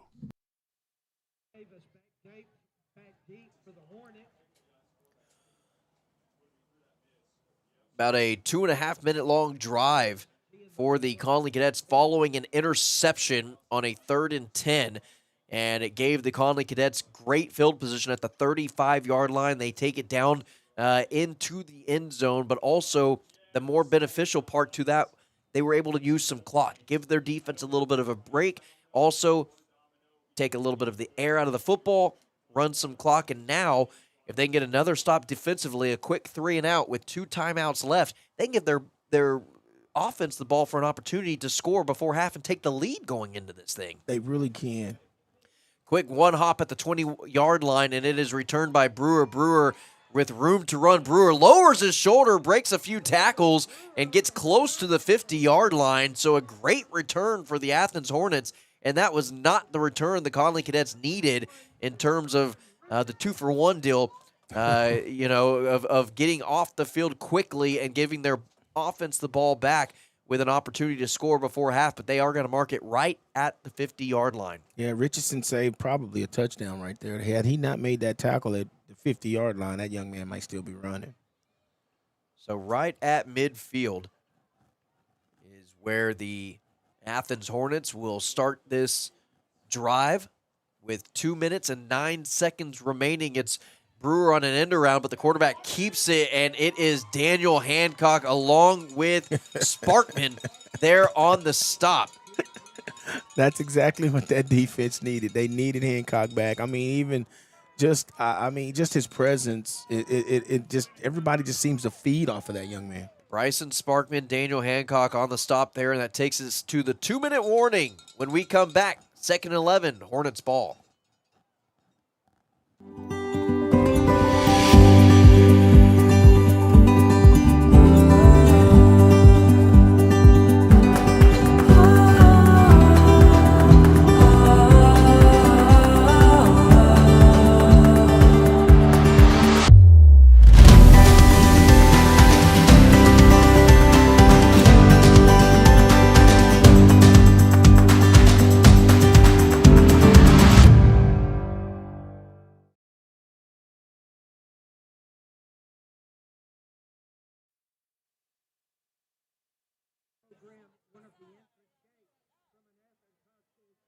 Yep.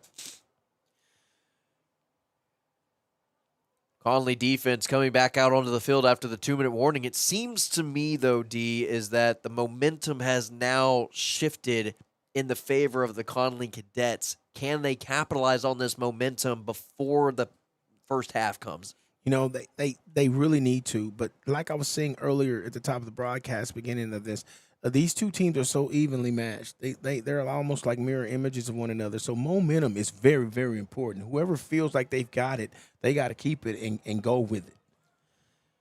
Just under 2 minutes, and Brewer in motion. He's had a big game so far in the first half. It's Richardson on a designed rollout. There's flags on the play. Falls incomplete. Might be in the area of holding. And this could push the Hornets back even more. And if it is holding, if I'm Coach Garrick, I'm accepting this penalty. Yeah, I'm pushing him back. I'm pushing him back as far as I can, and he just did. He sure did.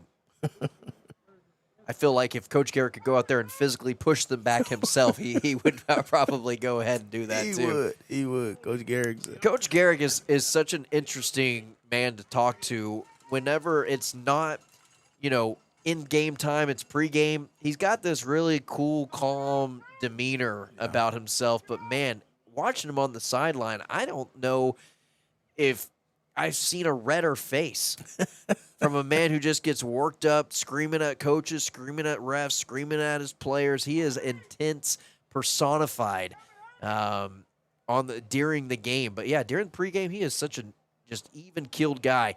Designed quarterback run on the draw play and brought down by Adrian Hernandez. And it looks like Richardson just going to be shy of the original line of scrimmage. So that'll still set up a big-time third down here, third and about 13 for Athens. And Coach Garrick wants to take a timeout. I like this decision by Coach. Make sure he gets the right defense out there. That and the fact that you could save a little time, because if you get them off the field, you may save your offense some time to get down the field and put points on the board. Exactly. Let's go ahead and take a quick 30-second timeout. We'll be right back. For more than 70 years, Community Bank and Trust has established a strong legacy of care and trust. Time and technology have changed. Checking and savings accounts haven't gone away. We still provide home loans, business loans, and personal loans. And we also offer state-of-the-art digital banking options. In a world where banking can feel impersonal, we still believe in one-on-one personal care. Community Bank and Trust, a legacy of dependability. Member FDIC. Out of the timeout now, Coach Garrick and the coaching staff still talking to the defense, trying to make sure that they understand how important this stop is on third and about 13 with 1:36 remaining. Now, if you're Athens, even though Connally has a timeout, do you run the ball here, trying to get Connally to use that last timeout and see if you can maybe even pick up a cheap first down on third and long? That's actually a smart play, but I'm thinking Athens is trying to put points on the board as well. I think they also need to stay aggressive as well. Yep. I'd be surprised if they don't just chunk it down the field right here. And it is going to be a pass play. Richardson finding a man, and it's nearly intercepted. Bryson Sparkman. Demike Mutombo, no, he says. No. Sparkman's having a nice game tonight. The finger wag from Bryson Sparkman. I love to see the energy, and what a play defensively for this Connally Cadet team. And now the punt team for the Hornets is out. You got Jam Vincent back to return and 1:32 to work with offensively. That young man was a receiver's hands away from running that thing back, because, if he catches that, he's got green pastures in front of him. I'll tell you what, I don't know if Bryson Sparkman's ever caught a football a day in his life. I don't think so either. But if he had receiver's hands, he was gone. Love to see the big man celebrate, too. Love it. His sideline went wild. And then it was blocked. It's Daniel Hancock. No way. Daniel Hancock picks it up. And Daniel Hancock gets in the end zone. Touchdown, Connally. What a play.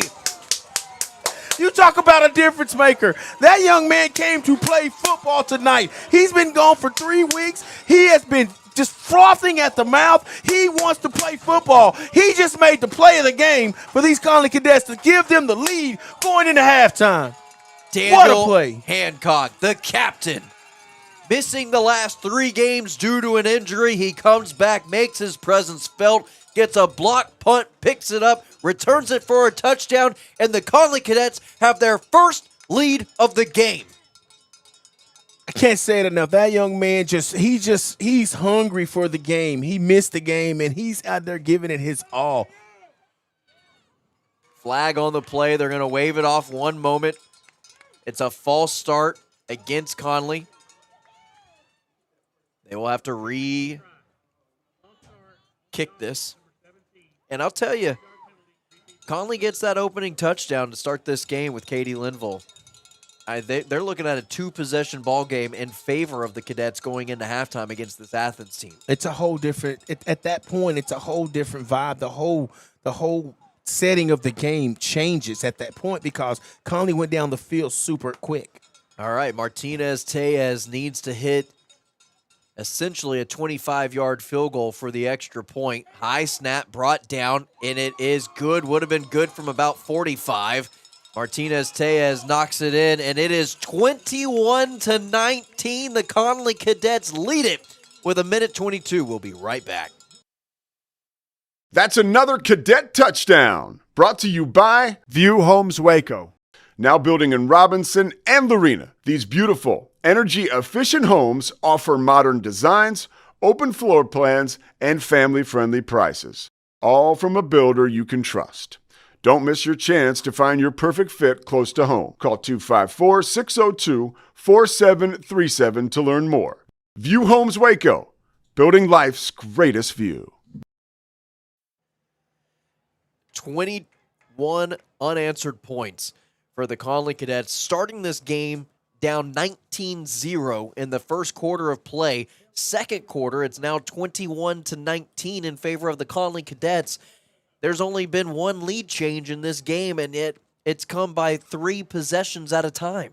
It was almost like after Coach Garrick called prayer meeting at the 30-yard line. You're right. That really did change a lot of what was going on, because immediately after that, that's when you get the Jan Vincent touchdown. Yep. You get the stop defensively. Now you got and then you get the interception, turns into a touchdown for Braden Ford, and now the block punt returned for a touchdown by the captain, Daniel Hancock. Now here's the return. Here's Brewer, brought down shy of the 30-yard line. He'll be brought down at around the 28, and the Connally Cadet defense has been the main storyline here tonight, stepping up in a big way. They really have. Because think about it. Athens has a pick 6. That's 6 points coming from the defensive side of the ball. They had another interception that got them inside the 20-yard line when they started that second possession and got it into the end zone. That's 13 of their points right there on the missed extra point, coming basically set up from their defense and not so much their offense. The Connally Cadet defense has played an excellent game here tonight. They really have. Once they figured out that they learned how to stop the slot. They were getting them over the middle with that slant, that slot receiver. They stacked the linebacker in there and fixed that, and they've been solid ever since. Run up the middle, this time Kaiser, and it looks like Athens is going to run the football here with a minute remaining in the first half of play. Time is still ticking, but a good 9-yard gain. Another tackle by Idris Lee. A young man's had a good game tonight. Richardson back to pass. Richardson tries to find his man. He get it complete to Taylor. Taylor brought down by who else but Bryson Sparkman down the field. Where has Bryson Sparkman been all season long? The defensive tackle getting a tackle about 8 yards down the field. You don't see that every day. No, you don't. First down for Athens, however, with 40 seconds remaining, and they're driving down the field near the 50-yard line. It's Richardson completed. Good for a first down, gain of about 13 on the play, and now Athens moving quickly. That pass completed to Emmanuel Moore, and a timeout called by Coach Garrick and company, and they want to take a quick break to get things going and realigned for the defense. Daniel Hancock bent over, looking like he is in some discomfort, and we'll keep an eye on that. We'll take a quick break. We'll be right back. Tough Shed is #1 for a reason. We started building sheds in 1981. Most of them are still standing. That's because our sheds are made to last right here in the USA. Customize yours to get exactly what you want. Then, we deliver and install for you. With finance and payment options, you might be surprised at how affordable a Tough Shed is. Design your dream shed or garage at toughshed.com and visit our Waco showroom located at 7705 Woodway Drive near Santa Fe Drive. Dream, design, deliver, install. Tough Shed.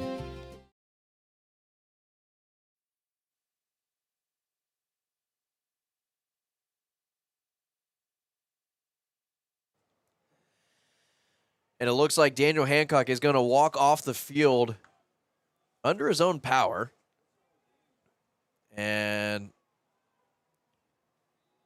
he'll be on the sideline, helmet on, ready to go. maybe following this next play. 35 seconds remaining in the first half. It is ball at the 36-yard line, and it is Richardson down the middle of the field, and it is caught by Taylor. Taylor walks into the end zone, and it is a touchdown for Athens. They have now retaken the lead just as quickly as they gave it up. Wow, I just looked like there was some miscommunication between C.J. Evans and Katie Linville because they were looking at each other with their hands out. I think he thought he had help over the deep middle, and apparently he didn't. But it looked like they were in man defense. If you're in man defense, that's your man all the way through. So I don't know if somebody thought something else or what, but that young man was wide open. And then they went right back to that slant that's been killing Connally all night. Now going for two, it's Richardson back to pass, and he throws it across the field. Ball's incomplete, took a big hit from Darian Scott. And the score will remain a 4-point lead for the Hornets, 25-21 when we return.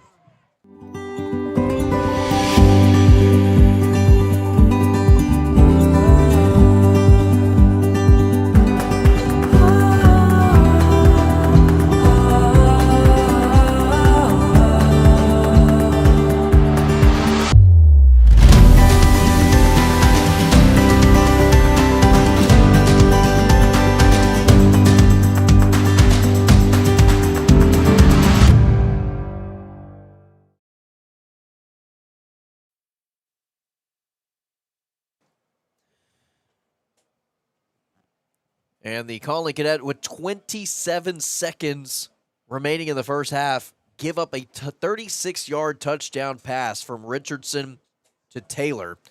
And Javian Taylor gets into the end zone for the second time in this game.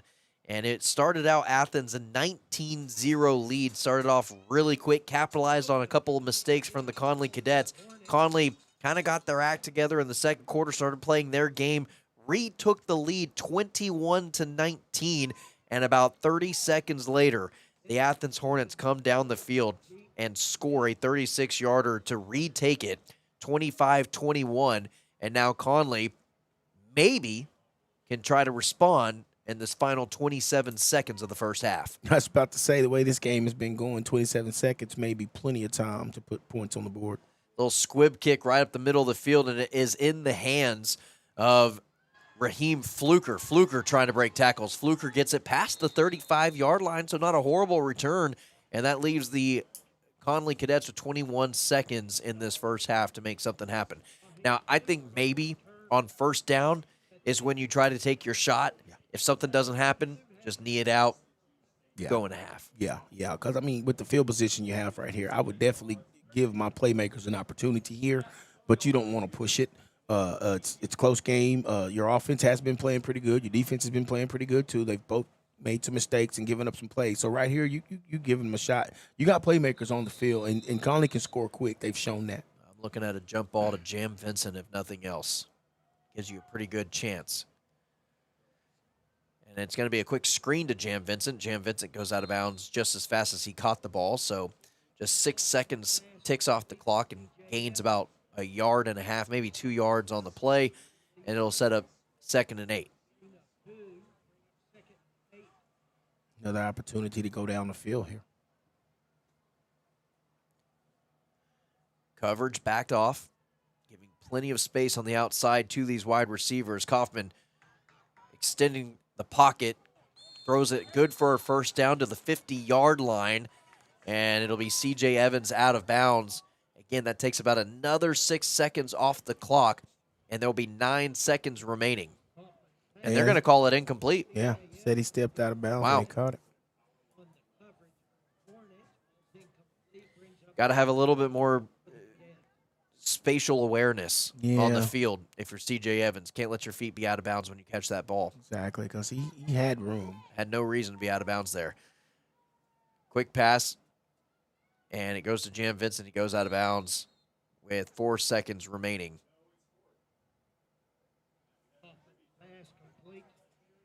So what are you doing here, Tanner? This is the last play of the half. Are you Hail Marrying this thing, or are you just throwing another slant?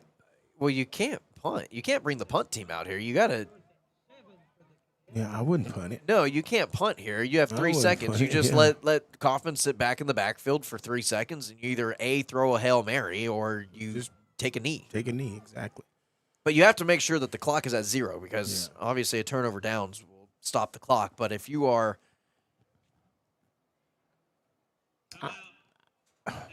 so now a timeout called by Athens, and shouldn't be a whole lot to talk about. I'm sure Coach Harrell wants to just remind his guys, hey, there's 3 seconds left. They're either going to do one of two things. Then have Kaufman sitting in the backfield for 3 seconds. He's going to launch it as far down the field as he possibly can on a Hail Mary, or he's going to have it. We get pressure on him, end of half. It's pretty much But just don't let them get a big play. Exactly. I assume a prevent defense for Athens. Yeah, I'm backing them up. I'm putting them at least on the 30, maybe the 20-yard line. Just don't let them get in the end zone because this Connally Cadet team does have speed. They've got people with hands. They've got playmakers out there. So in a situation like this, you just don't want them to put points on the board. But if I'm Connally, I'm looking to maybe launch that thing and see what we can do. What an incredible first half of play. Connally starts the first quarter off trailing 19-0. In the second quarter, they come all the way back, scratch and claw themselves to a lead 21-19. And then Athens immediately regains that lead 25-21. 3 seconds left, final play of the first half, and it's a run play to Braden Ford. And Braden Ford will go down after a gain of about 8 on the play, and that'll take it into half. 21-25, Athens with the lead. Connally happy to be where they're at, but they probably feel at the same time we should be leading going into halftime. Right now, 21-19 gave up that final touchdown with just seconds left on the clock. Well, let's go ahead, take our break. We'll come back for our halftime show here in just a few. At Casa Olé, we're proud to celebrate serving our guests delicious Tex-Mex specialties since 1973. We've been committed to quality and fresh ingredients used in the daily preparation of our menu items. Celebrate with us as we enjoy appetizers, Tex-Mex favorites, enchiladas, burritos, and tacos. You can order online or pick up your favorites at Casa Olé. Takeout, delivery, catering, or enjoy the atmosphere of Casa Olé, serving delicious Mexican food for over 50 years. 725 North Loop 340 in Belmead, or at CasaOlay.com. After my first car accident, I feared the biggest damage would be to my wallet. I expected a mountain of bills and a long, drawn-out process.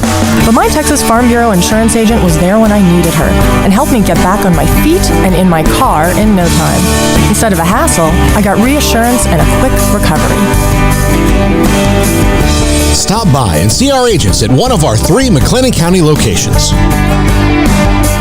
Coverage and discounts are subject to qualifications and policy terms and may vary by situation. Hi, I'm Dana Hassel, President and CEO of American Bank. Waco is a great place for business, and for more than 70 years, American Bank has been the bank for business. We continue to invest in our growing community with state-of-the-art branches conveniently located to serve you within minutes. Our experienced bankers, lenders, and decision makers work directly with business owners like you every day, providing tailored solutions, timely answers, and local insights face-to-face. Schedule a meeting with one of our bankers today and find out what makes American Bank the bank for your business. Member FDIC. At Sturdy Steel, we build more than grandstands and press boxes. We build the spaces where communities come together. Based in Texas and serving communities nationwide, we're proud of our reputation for dependable, high-quality work and strong client relationships that stand the test of time. From concept to installation, our team of skilled drafters, welders, and installers takes pride in delivering seating solutions designed to last. With a focus on dependability, transparency, and service, we're here to make the unique needs of architects, contractors, schools, and venues across the country. We ensure every project is seamless, sturdy, and ready for generations of fans to enjoy. That's Sturdy Steel. The Connally Football Halftime Show is sponsored by Casa Olé. We're proud to celebrate serving our guests delicious Tex-Mex specialties since 1973 and located at North Loop 340 in Belmead.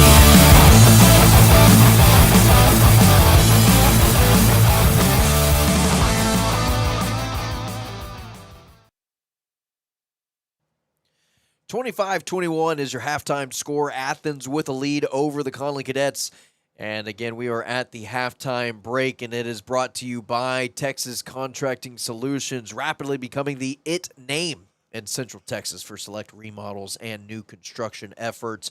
This is Connally Cadet football on Rogue Sports Network, 365 Sports and 107.9 The Bull. I'm Tanner Carlson. That is Datron Brown. And one thing that has really stood out to me, other than the crazy, scoring runs, the starting out with a 19-0 lead for Athens, Connally coming back, taking that lead on a 21-0 run, and then obviously giving that right back right before the break with about 30 seconds left, 25 or 25-21, has really been the corrections defensively, and at least in the run game for the Connally defense, looking much better, and they look solid against the run so far.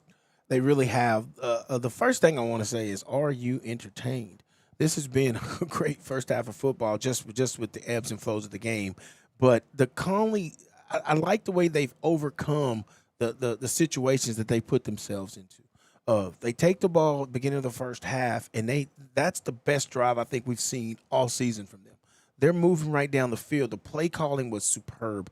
They had this team just on their heels. The Hornets team was on their heels. Athens didn't know what was coming, and then they run that halfback pass play, and you get a drop pass there, and then you turn right back around and you give up a pick six. But they've overcome that.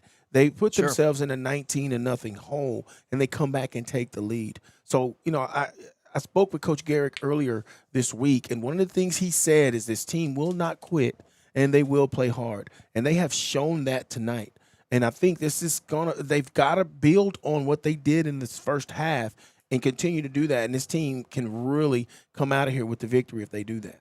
No, you're exactly right, and even throughout the season, you're coming on a 2-game losing skid. One against Grandview, where you had the lead late in that game, gave up a final second, a last second drive for a touchdown to end up losing that game in Grandview, and then you turn around the next week, you play just a dynamic Alvarado team, and Alvarado comes in, they put a beat down on you, you lose, you give up a 70 burger in front of your home crowd.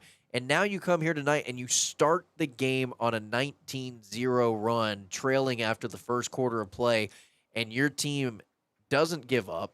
You take a quick timeout, like you said, at the 35-yard line. You sat everybody down, woo-sawed them all, and then they come out, they put 21 points straight up there, and now they're right back in this game with a great opportunity to win this thing in the second half of play because, like you said, there were moments even while they were trailing 19-0 and through that stretch of scoring in that first quarter where it looked like Connally wasn't the worst team. In fact, they looked like the much better team. They just had two big mistakes that set them back about 13 points to start this one off. Well, it definitely shows that they believe in the process. I know what are you saying? Well, what I'm saying is they trust the process. Trust the process. Are you a Embiid fan? Joel Embiid? I happen to like him a little bit. Yeah. But it shows that these young men, they know that, if we just do what coach is asking us to do, we can get there. And they're pulling it together as a team. And they're starting to see that, all we have to do is continue to trust in the process and play hard and don't give up. I mean, it would have been real easy, especially after coming in here on a 2-game skid and after what happened last week, But they were able to just kind of process that, take what good they could take from that, and they're out here playing. I truly expected them to play better. But for them to overcome what they overcame in that first quarter or first half was actually telling. I think that's more telling of what kind of team Coach Garrick has out here. You were talking earlier about how when you talk to Coach Garrick before the game or interview him during the week or something, how his whole demeanor is a little bit different. But when he gets on the sideline, he like flips a switch and he's red and he's on the kids and he's on the coaches and he's on the officials. Well, his team kind of takes that identity. I've talked to these young men, before the game and after a practice or during a practice, and they're a little bit different. But when the Friday night light hits, these kids just they just bleed the blue and the silver, and they go out there and they play hard for this team, for the school. And one player that you can definitely point out as a huge part of their success here tonight, Daniel Hancock, is typically playing left tackle. But due to other injuries on the offensive line, he's now moved inside in his first game back after missing the last 3. to left guard.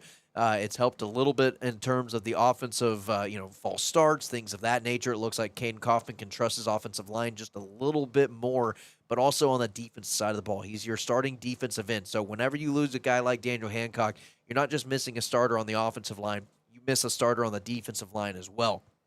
Comes in, makes a couple good plays down by the goal line defensively, and then obviously he comes around, gets a block punt, returns it to the house, takes the lead, and then that kind of energizes the entire team because that is your team captain now coming out, making plays in his first game back, coming back from an injury, and then you see the production step up from a guy like Bryson Sparkman, a guy who we haven't really called his name all that often. He comes up and makes back-to-back really big plays for this defense and gets him off the field. I mean, Hancock's just being here, like you said, has really, tremendous. This young man has, like you said a little while ago, not only did he get the block punt, scoop, and score, but he's had a couple of pancake blocks, like you said. I mean, he's protecting the quarterback's blind side. He's doing all these things, and he's bringing other players along with him, like Sparkman. Sparkman's down the field making plays that he had made earlier in the season. It's something about having that leader on the field. You just feed off of that. And they missed Hancock. I mean, he's on the sideline in every game, and he's rooting them on, and he's telling them, hey, guys, do this. But it's different when you're out there with your hand in the dirt right next to this guy, and you're seeing what he's doing, and you're just feeding off of that, and you want to do it too. Yeah. 100%. Well, let's go ahead, take a quick break. We'll take our first break of the halftime show. When we return, we'll kind of give some scores around the area and give you an update on how the district is looking here on this Friday night in Texas. At Texas State Technical College, we believe when you invest in your future, you deserve results. That's why we're proud to offer our money-back guarantee program, where if you don't receive a job offer within 6 months after graduating, we'll refund your tuition. Now that's peace of mind. Visit tstc.edu for all the details. Texas State Technical College, home of the money-back guarantee. At Casa Olé, we're proud to celebrate serving our guests delicious Tex-Mex specialties since 1973. We've been committed to quality and fresh ingredients used in the daily preparation of our menu items. Celebrate with us as we enjoy appetizers, Tex-Mex favorites, enchiladas, burritos, and tacos. You can order online or pick up your favorites at Casa Olé, takeout, delivery, catering, or enjoy the atmosphere of Casa Olé, serving delicious Mexican food for over 50 years. 725 North Loop 340 in Belmead, or at CasaOlé.com. Pizza, burgers, and Bears football. There's no place around Waco that serves them all other than Bubba's 33. Come show your green and gold and enjoy some of Waco's best food and beverages while watching your favorite team, the Bears. When real Bears fans get hungry, Bubba's 33 is the #1 spot for ice-cold drinks, hand-stretched, stone-baked pizzas, and bacon-infused burgers. Join us for indoor or patio dining. Bubba's 33, Waco's restaurant and proud supporter of Baylor Bears football. Sick 'em, Bears. The Motor Trend Truck of the Year is at Allen Samuels in Waco. It's the Make This the Summer Event Drive. Get a 2025 Ram Lone Star Crew Cab, $11,000 off MSRP plus 3.9 for 72 months. Or grab the award-winning 2025 Ram Half-Ton Laramie Crew Cab with $15,000 off plus 3.9% for 72. First responders an extra $500 off. Hot deals, big savings right now. Allen Samuels Dodge Chrysler Jeep Ram in Waco. Come by. Let's be friends. Texas Contracting Solutions is the premier name in Central Texas for select remodels and new construction efforts. With an extremely talented team, Texas Contracting Solutions can review your next project with evolving landscape of real estate in Waco. Whether you're looking to fix up your home before putting it on the market, looking to remodel a space in your home or business, Texas Contracting Solutions will help your plan every step of the way. Texas Contracting Solutions is committed to keeping your project on track, updating you on progress to bring to life your vision. Make sure you avoid any contractors in the area who do not manage with as much grace towards helping you understand as we do.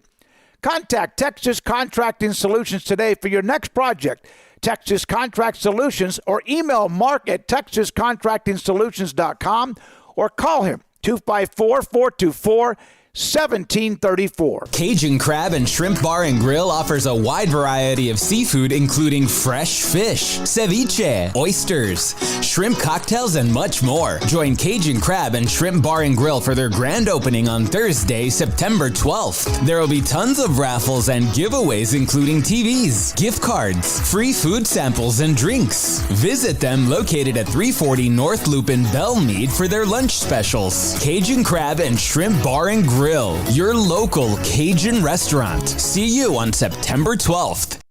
The Connally Football Halftime Show is sponsored by Casa Ole. We're proud to celebrate serving our guests delicious Tex-Mex specialties since 1973 and located at North Loop 340 in Belmead.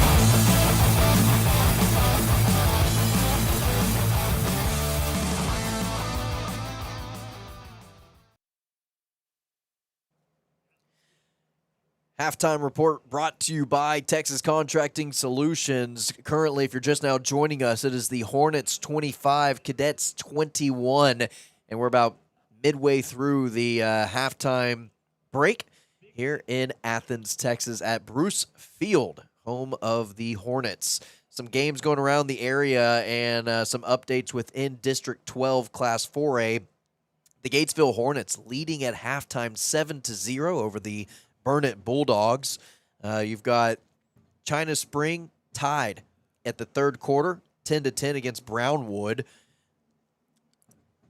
Robinson Rockets 49, Hillsboro 16 at halftime. What? Robinson really taking care of business so far. Lago Vista 21, Salado 14, and then you've got La Vega 14, Stephenville 41. Going into the third, or about to approach halftime with about 2.5 minutes remaining. Stephenville putting it on La Vega, but I think Stephenville also a higher classification, if I'm not mistaken. And so some other games going on, and I tested D's high school knowledge, and I just gave him the mascots, and he was trying to guess the schools.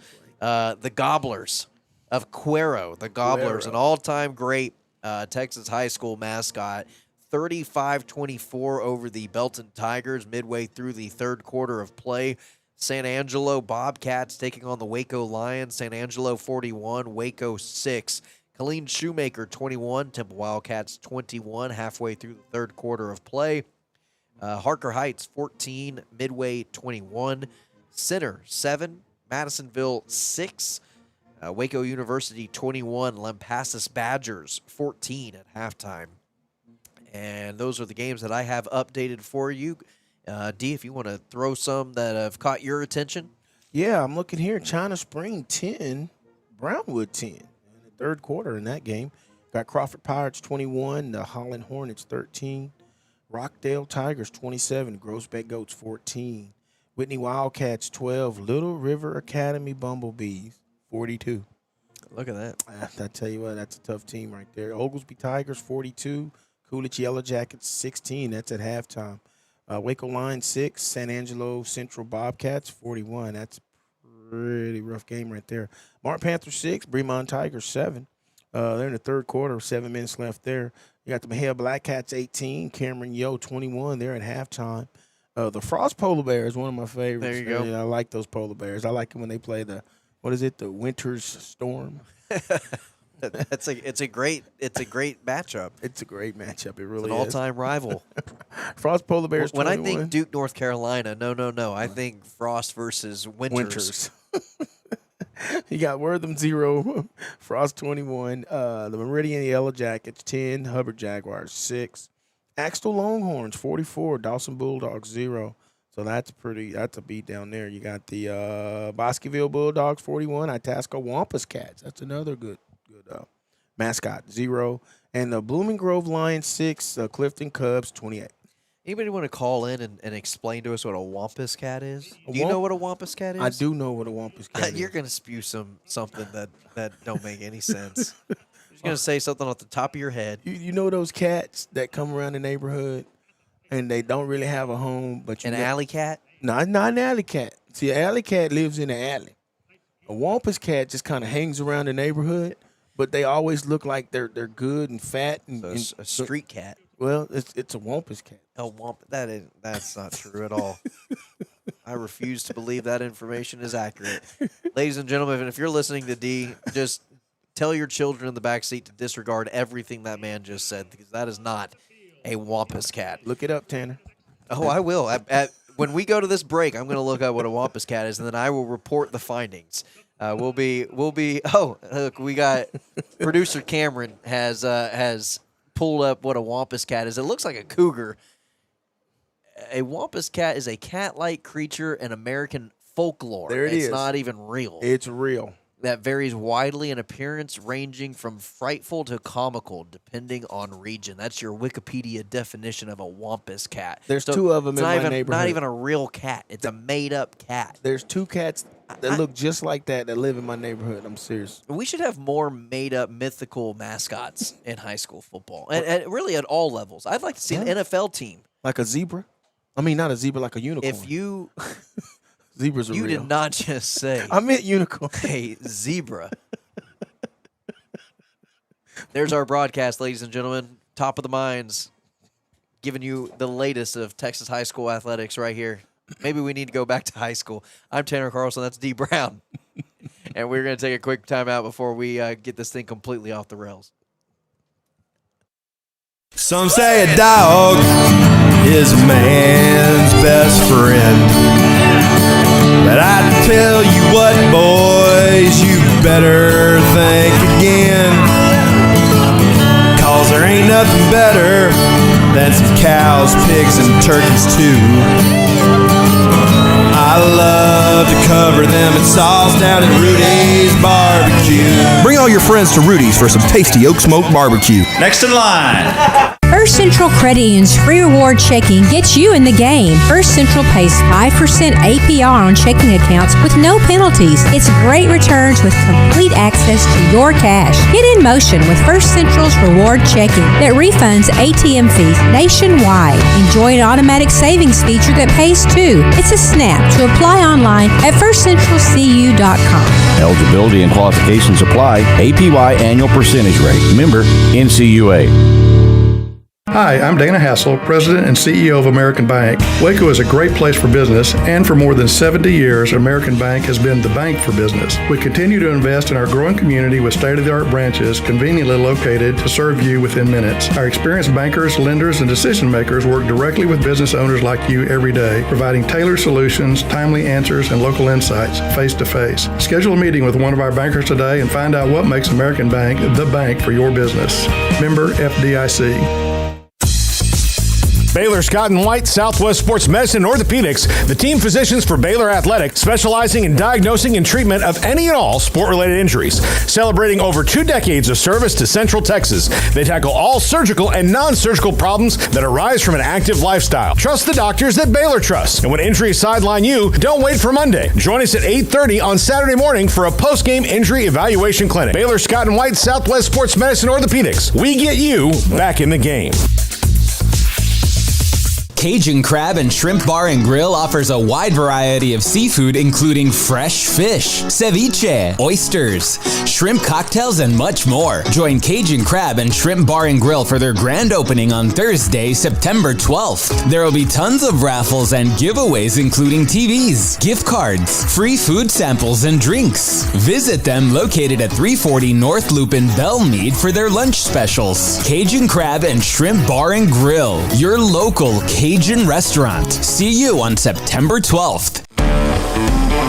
At Texas State Technical College, we believe when you invest in your future, you deserve results. That's why we're proud to offer our money-back guarantee program, where if you don't receive a job offer within 6 months after graduating, we'll refund your tuition.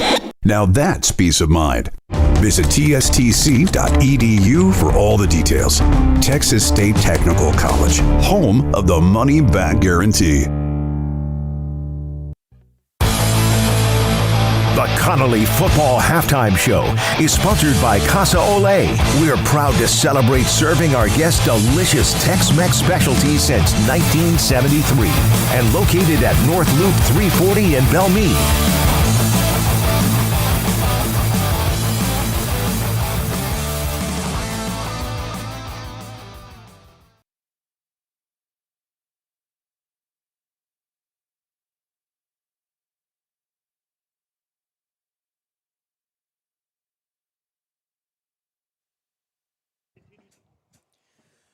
All right, D. Bands are just now wrapping up. Typically, we always take time to appreciate the facilities and everything that it takes to run a Texas high school football game on a Friday night in terms of the community involvement, the volunteers, the PTA, everybody who is involved, the parents working the concession stands, the referees, the coaches, the cheerleaders, the bands, everyone working in the press boxes. It takes a lot of moving pieces for nights like this to become as memorable as they are.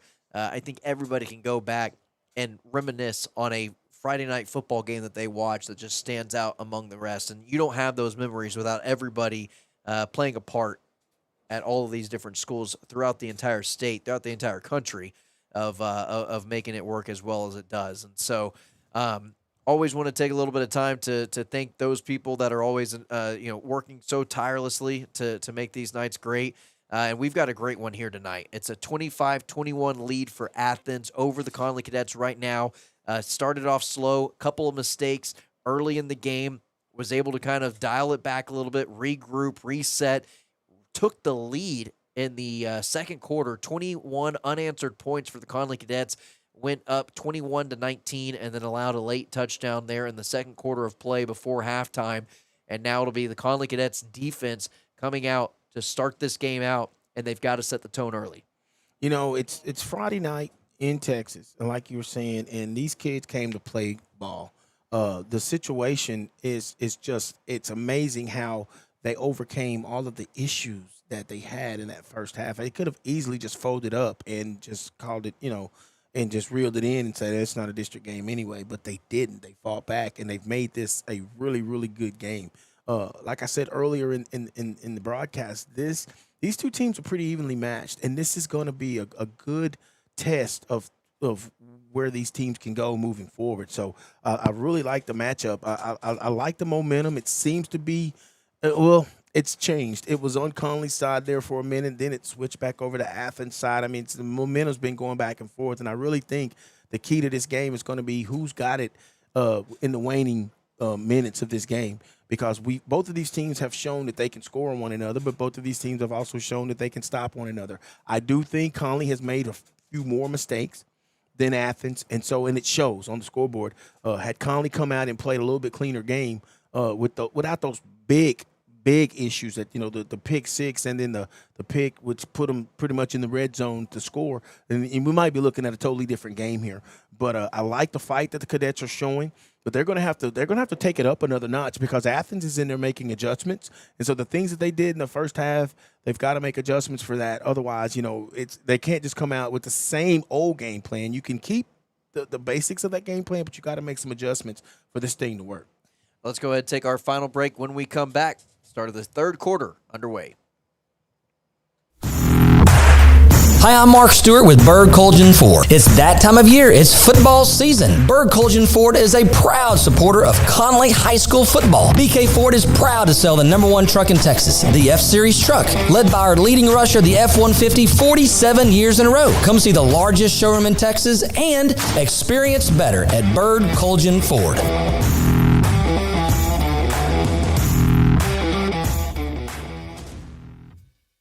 Pizza, burgers, and Bears football. There's no place around Waco that serves them all other than Bubba's 33. Come show your green and gold and enjoy some of Waco's best food and beverages while watching your favorite team, the Bears. When real Bears fans get hungry, Bubba's 33 is the #1 spot for ice-cold drinks, hand-stretched, stone-baked pizzas, and bacon-infused burgers. Join us for indoor or patio dining. Bubba's 33, Waco's restaurant and proud supporter of Baylor Bears football. Sick 'em, Bears.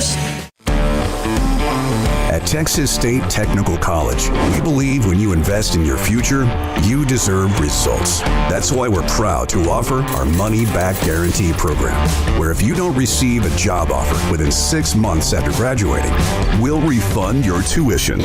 Now that's peace of mind. Visit tstc.edu for all the details. Texas State Technical College, home of the money-back guarantee.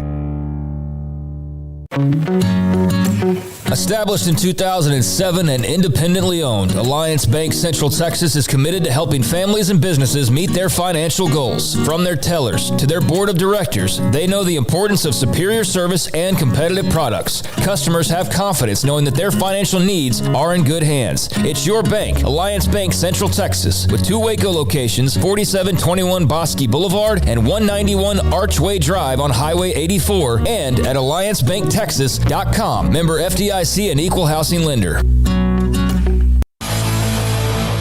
This is Connally Cadets football. Here's Tanner Carlson and Dee Brown.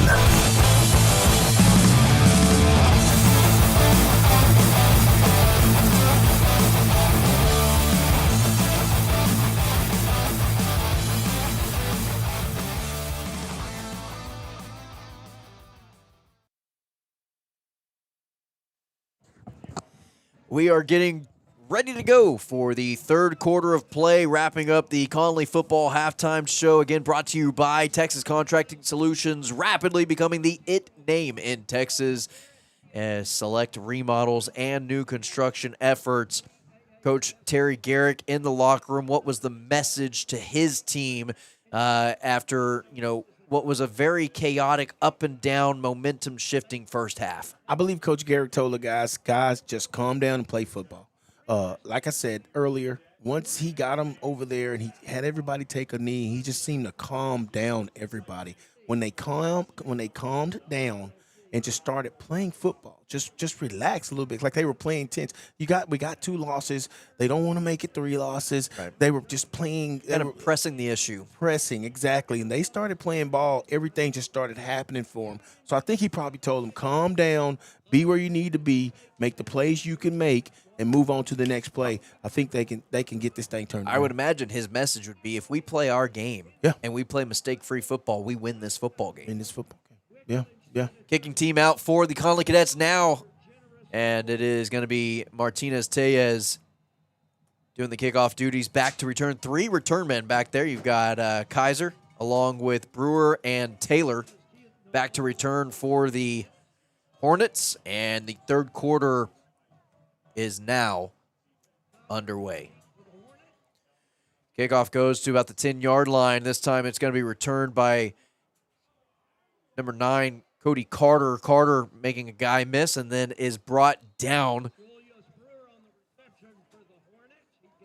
And it'll be the Hornets taking over just around the 35-yard line. They might mark it down, I think, at the 36. They're going to put it right down at the 35-yard line. So, David Richardson, he had a somewhat successful first half, a couple touchdown passes in that first half of play. Athens offense, a little bit 50-50. They had some success. They've also struggled a little bit. I think that's also in part due to the Connally Cadet defensive efforts and the adjustments that they have made. How do you expect them to come out in this second half? I really think they're going to try to exploit the slants. The middle of the field has just been open. It's been killing Connally the whole first half. If Connally did not make adjustments there, that's where I think the Athens Hornets will probably start. Jabari Taylor in the backfield, big guy, and Jam Vincent right from the get-go makes a stop defensively. That's about his 3rd pass defense in this game alone. First time, obviously, on the first opening play of the third quarter, but had a couple of those very similar plays in the first half as well. There's a big running back standing right next to David Richardson, and they are going to hand it off to Jabari Taylor, and Taylor making man miss and keep rumbling, stumbling, bumbling, big boy, as he gets down to about the 45-yard line, and Jabari Taylor with a power run up the middle. They realize that's where you can get Connally. And Adrian Hernandez slow to get up, following the big run from the big runner. And now Hernandez is going to try a hobble off under his own power with the help of Coach Terry Garrick and an athletic trainer out there as well. But yes, you're right. I wonder if the coaching staff went back to saying, maybe we got away from what we wanted to do in the first half, which was establish the run. They got a little cutesy with outside runs. Then they felt like they needed to pass it a little bit more. And now they're like, look, second half, We're going to get it to our big runner. Let him go downhill. Exactly. That's been Connally's Achilles heel for the first part of the season, is just that physical run up the middle. It's hard to get to the edges because they've got the defensive linemen that can set the edge and they've got speed. But if you come right at them, it's been hard for Connally to stop. And even if they do stop you, they're giving up anywhere from 3 to 5 yards. And now just allowing the time to tick down, I think they're also, Athens' game plan is to run some clock and own the time of possession. Ja'Cory Taylor brought down at the line of scrimmage. Who else but number 51, Daniel Hancock. Boy, does he look to be excited to be out there on the football field yet again. That young man's been missing it, man. He's been missing it. He's just like, hey, I'm getting to eat again, and I'm just going to get all I can. That's a big boy to bring down, so it's going to take a big man like Daniel Hancock to bring him down. Oh, yeah, most definitely, because he's running straight. He's not back in the backfield making moves. He's running straight at the hole. The thing with a big runner like Ja'Cory Taylor, you have to get him before he gets a full head of steam. Most definitely. 2nd and 10. Back to pass Richardson, and he's got a man to the sideline, but took his eyes off the ball, and it falls incomplete. Daniel Hancock slow to get up, but he does get up and is back on the defensive side of the ball. Brewer on the outside, you could see his eyes got ahead of him, and he was looking down the field before he actually brought that ball in. Yeah, most definitely. 3rd down. Design rollout pass from the quarterback. It falls incomplete. And that'll set up 4th and 10 from the 45-yard line. What does Athens do here?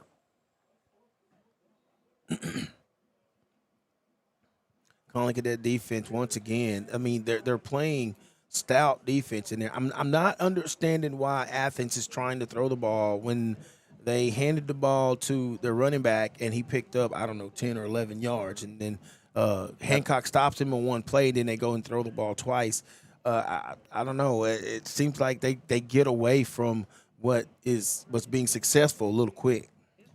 Juan Robels has a rugby-style punt, and I'm curious to see if the adjustments were made on special teams. A low snap, and he finally gets it off, and it nearly hits the back of Camden Durant, and it will take a Hornets roll just past the 15-yard line to about the 16, where it is touchdown, and the Connally Cadet offense will take the field for the first time in this 3rd quarter inside their own 20-yard line.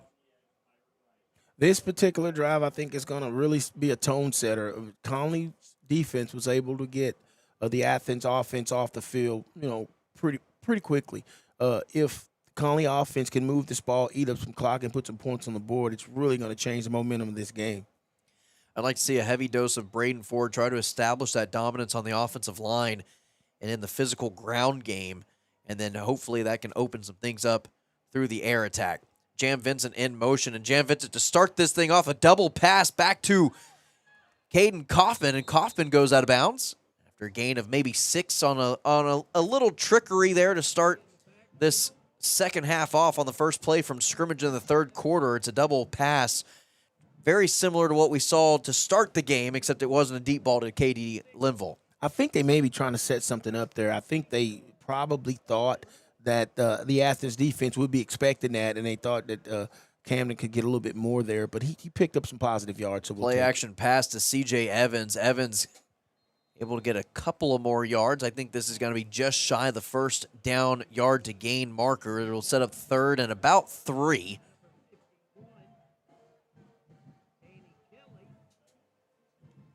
I'd like to see the Cadets go a little bit more vertical with the passing game. If you're going to go there, go a little bit more vertical, or at least have your receivers at least get past the chains before they come back on a play. You see the secondary for Athens creeping up a little bit closer to that line of scrimmage. Slant route to Jam Vincent, and it falls incomplete off the hands of the open receiver. The ball was a little high from Kaufman, but it wasn't out of reach of your Baylor commit, and it is going to be the punt team strutting out there for the Connally Cadets after a 3-and-out. That was actually a perfect call. That was a perfect call for the plays that they were running prior to that. Everything was screens out to the sidelines, and then you look that way, and you got Vincent coming across on a slant. It was wide open. The ball was a little high, but it hit him right in the hands. You got to catch that and just go down. If he catches that and just falls to the ground, that's first down, and they're still on the field. Yeah, and I think his issue was he wanted to run after the catch. Yeah, I think, he got a little bit ahead of himself. Punt is up and away, end over end punt, and it is going to be fair caught. Two of them tried to catch it, and it falls to the turf. And it is recovered by Athens at around the 44-yard line, and a little miscommunication between Emmanuel Moore and Charlie Kaiser. That was great punt coverage by Jordy Garcia, man. He was down there, and he kind of threw him off. There were two guys standing right next to each other, and if he's not there, they may catch that and pick up some yards. So 2 defensive stops to start this third quarter. Both offensive have now had a single possession to start the third quarter. Both defenses make a stop. And now this is where the chess match will really start to open things up for these two teams in terms of adjusting, kind of seeing what you're getting out of these two teams out of the halftime break. 1st and 10. Ball at the 44-yard line. It's going to be Richardson on the quarterback keeper. Darian Scott nearly gets him down to the turf, but Richardson puts his head down and gets about 9 yards after Scott had him in his grasp at the line of scrimmage. Yeah, they missed the holding on that one too as well. Samuel Cox was grabbed, and he almost got taken to the ground. But, you got to make those plays out there. When you get your hands on them, you got to grab on and hold on. I don't think he would have gotten the first down. That seems like a generous spot. Thought he was about a yard short. Nonetheless, the chains move, and it is 1st and 10 for the Hornets. Trips to the right side, bottom of your screen. You've got 3 wide receivers set, 1 running back in the backfield. That is Charlie Kaiser with the lone wide receiver solo on the top. And he goes that direction to Emmanuel Moore, and it's good for a solid gain of about 10 yards. So they're going to give him the first down. The first down. The Cadets are in a cover 0. They're in man, so they've got no safety help over the top. Everybody's got a man, and if you're going to play that, you've got to watch the underneath stuff, and you can't keep giving them stuff underneath because they're just going to keep moving the ball down the field. Connally knows safety's deep, and Kaiser gets the run, breaks the first initial pursuit from that defensive line. There is a flag on the play in the area of holding. This one could be pushed back about 10 yards. And it looks like that's exactly what's going to happen. Yep, it's coming back. Connally Cadet defense is what they're doing. And you could see the young man took the ball and right where he initially stopped is where the holding was. So that was the reason he got out when he got out. But the defense was just right there waiting on him. Charlie Kaiser, number 21 for the Hornets, is a sophomore, and he is the leading rusher for this Hornets team, and really hasn't gotten going today. Interesting. You're right. I think that's only maybe like his 3rd or 4th carry all night long, but yet he leads his team in rushing yards. 1st and 20 after the holding penalty, and it's Richardson play action pass over the middle, and it falls incomplete. I've noticed that the defense for Connally, no safeties deep. No. They're going straight man-to-man, cover 0 Cover defense. 0 man-to-man, yeah. And if you're going to do that, then you gotta put your chest on his chest. You can't give him any space because they're going to kill you underneath, and that's what they've been doing. But what they've got to do is make sure that they cover the slants. Anything coming underneath, you got to get underneath that man because once he comes inside, you got to push him inside and bite that. You can't stay behind him because he's just going to keep running, catch the ball, and outrun you to the end zone. I'd also like to see if you're going to run cover 0, a little bit more pressure on the quarterback in the passing situation. Yeah, most definitely. Send those linebackers. 4 wide receivers set out wide, spread formation, running back in the backfield, and it's play action pass down the middle of the field. He's wide open to Moore. Moore makes a man miss. That's Jam Vincent, and Moore walks into the end zone. Touchdown, Hornets. Right in the middle of the field. We kept mentioning there's no safeties over the top. The Hornet coaching staff obviously saw the same thing, and all you needed to do was get a seam route freed up down the middle of the field, hit him in stride, touchdown. Hit him in stride, exactly. You gotta can't let him get inside of you like that. You gotta fight across his face and take that away from him. Because once you disrupt that route, then it's not there anymore. 36-yard touchdown pass and a high snap, bobbled, and now trying to get rid of it as the extra point also no good. That's the third missed extra point attempt for this Hornets team. That's a whole field goal off the board and adds another possession. It could be 13-point lead. Instead, now it's sitting at a 10-point lead after all the miscues on the special teams unit for the Hornets. Looks like we got a flag on the play, and looks like they're going to replay this down. I'm not sure what the call is. None of the officials have indicated anything. They're having a discussion about it right now, but it seems to be like it might be on the Connally Cadets because they brought the Athens offense back out onto the field. And if you're Athens at this point, why are you even kicking extra points? Just go for 2. Just go for 2. Have a better success rate. Yeah, I don't see any. I don't know if the official ever gave us a call. I don't even see the white hat. He's over here on the sideline coming in from talking to Coach Harrell.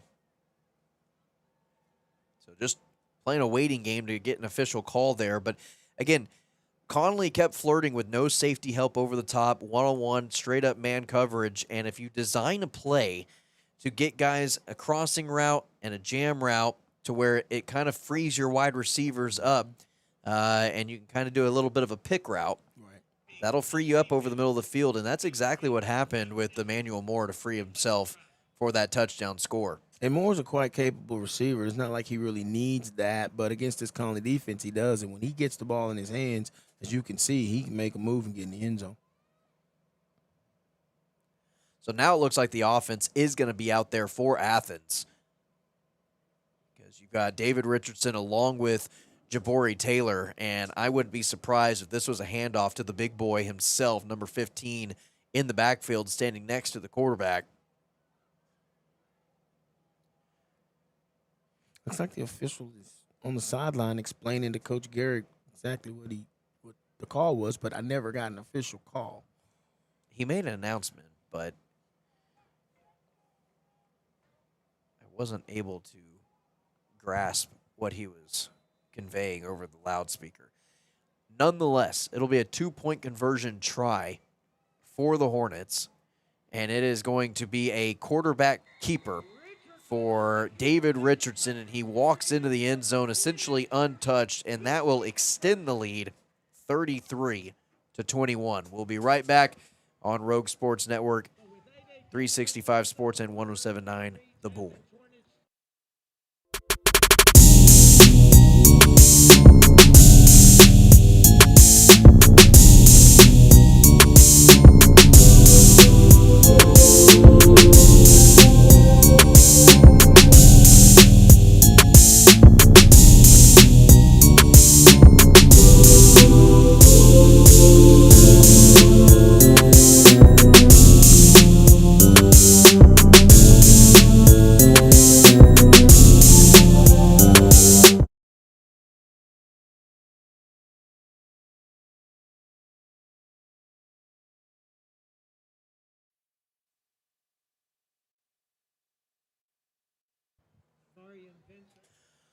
.36-yard touchdown pass to Emmanuel Moore from David Richardson. Richardson also caps the 2-point conversion try on a quarterback keeper and extends the Hornets' lead to 33-21. 12-point game here, 2-possession lead for the Hornets. And that kick is up and away, and it will be returned by C.J. Evans. Evans down the field in a hurry. It was brought down, a fumble, and it looks like whistles were blown, and the play was called dead. And they're going to say he was down by contact before the fumble popped loose. That was a good return by Evans. I mean, he was just one player away from breaking that thing. The Hornets sideline still pleading their case. Yeah, he was down.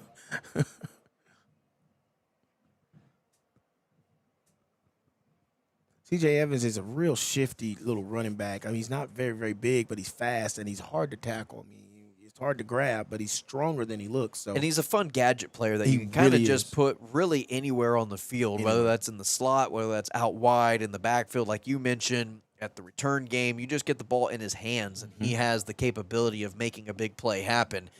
And the offense needs a big play to happen for them on this possession after the defense gave up a scoring touchdown. 4 wide receiver set.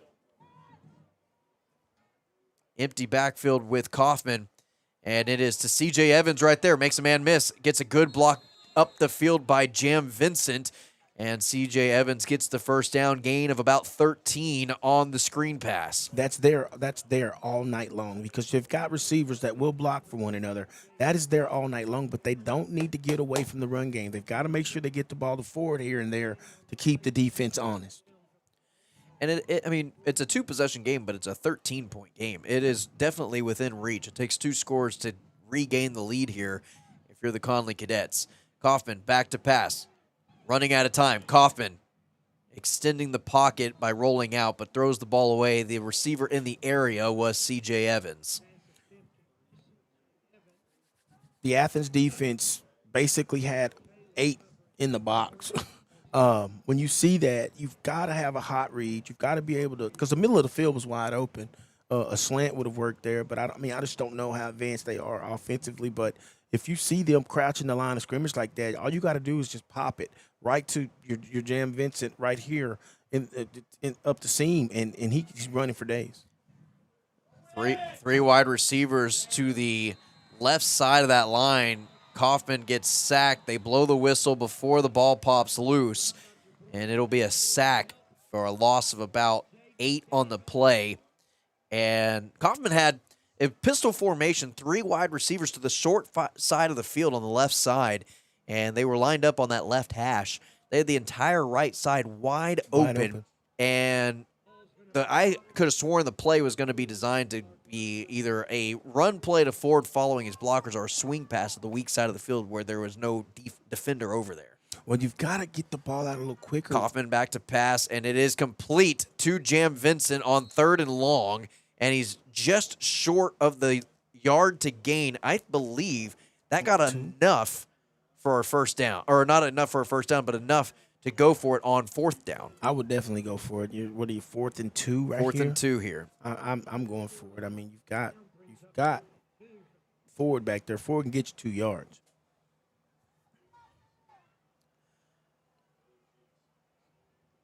Kaufman takes the snap, and it is a play-action screen pass to Jam, and he's got plenty of room to run. Jam Vincent in the open field. Jam Vincent at the 20. Jam Vincent gets brought down inside the 15-yard line, and a huge play made from the 45-yard line to inside the 15. The Connally Cadets on 4th down convert a big one. Or you could just throw a screen pass to Jam and say just pick up about 40 yards. You could do that too. It definitely worked out in their favor by doing so. You could do that too. Jam Vincent has had a big night tonight, well over 100 yards receiving, and this time going to the end zone for Jam. Outstretched hand falls incomplete on 1st and 10. I like taking the shot there, though. I like that. I mean, he just missed him. He threw the ball where you need to throw it to that back pylon, and you just hope that Vincent can go get it. You put a little bit more air under that ball, and there's 6 points on the board. So now Kaufman back behind center. Ford in the backfield. We have yet to see a backup running back even take a snap. Ford has been the 100% workhorse in the backfield. And that ball falls incomplete. Brings up, following back-to-back incomplete passes, a 3rd and 10 from inside the 15-yard line. About the 14-yard line is where they're lined up. They need to get to the 4 if they want a first down and extend this drive. And I think at this point, you're in 4-down territory regardless. Oh, definitely. Definitely. You don't want to give the ball back to him without points on the board, and you can't get points on the board if you're punting it or trying to kick field goals and 4th down. Kaufman looking, pocket collapsing, escapes the pocket, gets pressured, and is brought down for the sack on 3rd down. And now, I don't know if you can go for it on 4th down unless you're just going to try to take a shot here, but you take a sack in that situation, what do you do? It looks like the offense is going to stay on the field, not going to bring out the field goal unit. So that answer was already that question seemed to already be answered before the third down play was even ran. And they can get a first down without a touchdown, correct? Halfway through the third quarter, and yes, they can get a first down. They need to get it inside the 5, and a jump ball to the end zone. Katie Linval goes up, and it falls incomplete. No flag on the play, and it'll be a turnover on downs following a promising drive and a big play set up by Jam Vincent to get him inside the 20-yard line. They go 4 plays, 4 incomplete passes, and a turnover on downs, Athens ball. That wasn't a bad play. I mean, if you're going to throw it to a contested or a covered receiver, I mean, Katie Linville has been one of the best. Was it a pass interference? Probably not. I mean, you just let them play a little bit right there. The officials have actually called a pretty decent game. So right there, I mean, you got to take that shot. I mean, you had your options there, and I think that wasn't a bad choice. Couple of late subs. Gonzalez checks into the game. Katie Linval now man-to-man on the outside along Jam Vincent as well on the defensive side of the ball. Run up the middle, and this is going to be Charlie Kaiser, and he's close to a first down. In fact, they're going to give it to him. Gain of 11 on the play. I guess Kaiser's a second-half workhorse for these. And, that's a great, strategy is to, wear out the defense going into the second half and then get your power run game started. Little flip pass to Brewer. Brewer brought down. He gets a gain of maybe 7 on the play on 1st and 10. Sets up a second and much more manageable on the little push pass on the jet sweep. Seems like the Hornets are just playing a little bit quicker. They're just a step ahead of Connally right now. I don't know if it's fatigue. I don't know if it's momentum, but they just seem to have a little bit more pep in their step, and it shows. Well, it feels like they know what their answer of success is on offense, and now they've got a script that they want to follow. Yeah. Get maybe a yard to gain on that second down run up the middle for Kaiser, and it'll set up third down, 2 yards to go. You can do that when you're playing with the lead and you're at home as well, too. I mean, they're just playing like a team that's in control, and Connally's kind of playing like a team they're realizing, hey, clock's ticking. We need to get this thing going. Absolutely. That last offensive possession definitely needed points on the board. Unable to get it.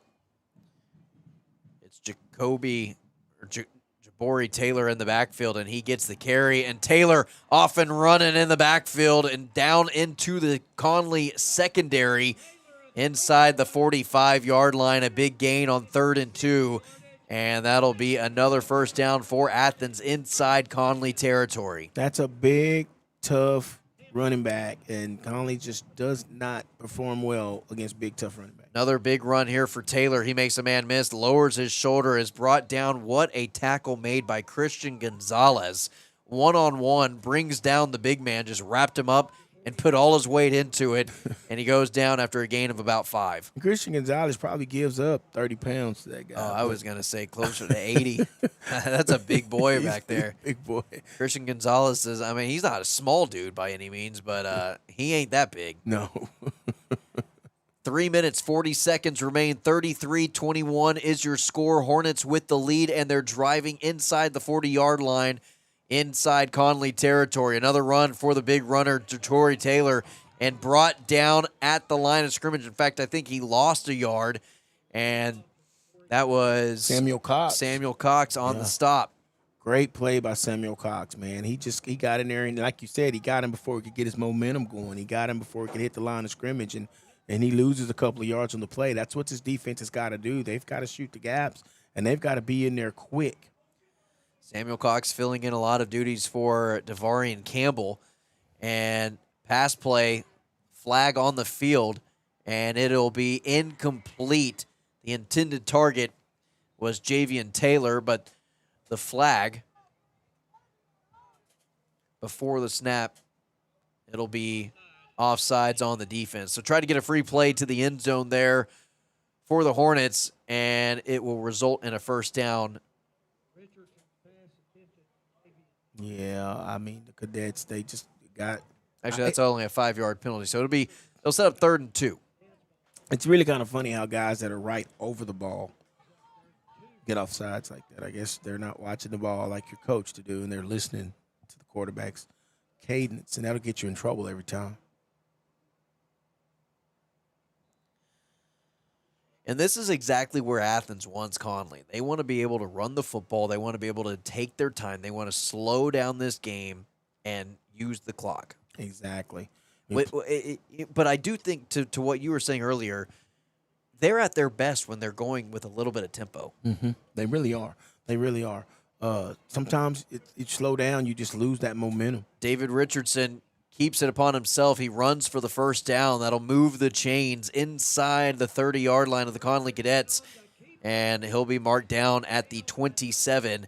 And it's David Richardson in company with a long drive that the Connally Cadet defense cannot get off the field right now. And the worst thing that could happen right now is for this long drive to result in points. They've got to get them off the field. They need a fumble. They need a strip, sack. They need something. They need to get a turnover here and flip the field and get downfield and put points on the board. 2.5 minutes and counting, and there's Jabari Taylor with a stiff arm, but he goes down hard. And when he gets ahead of steam, he is looking for contact, but a nice tackle nonetheless. And I believe that was C.J. Evans along with Vashawn Richardson on the tackle. Gain of about 6 on the play, sets up 2nd and 4. And the Hornets, again, very content with using some clock. Yeah, Jabari Taylor is one of those guys. He's not going to run away from you. He's going to run through you. It's like the Kool-Aid man. Exactly. Oh, yeah. He looks for people to run. He sure does. He's ready to run through a brick wall if needed. 2 seconds on the play clock before the snap, and Taylor in the end zone, but defended very nicely by Raheem Fluker on the outside. One-on-one coverage, and Fluker was able to knock it away. That was a great defensive play right there by Fluker. He read him, and as soon as the receiver turned his head, Fluker turns his head, goes up, and taps the ball away. I mean, you couldn't have scripted that any better. I mean, you can't coach that any better. That the coaches ought to be proud of that play right there.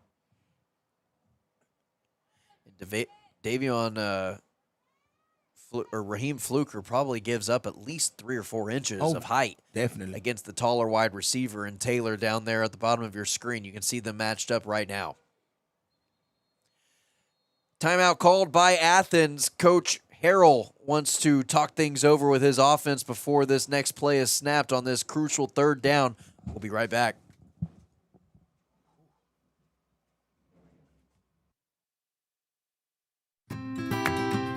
For more than 70 years, Community Bank and Trust has established a strong legacy of care and trust. Time and technology have changed. Checking and savings accounts haven't gone away. We still provide home loans, business loans, and personal loans. And we also offer state-of-the-art digital banking options. In a world where banking can feel impersonal, we still believe in one-on-one personal care. Community Bank and Trust, a legacy of dependability. Member FDIC.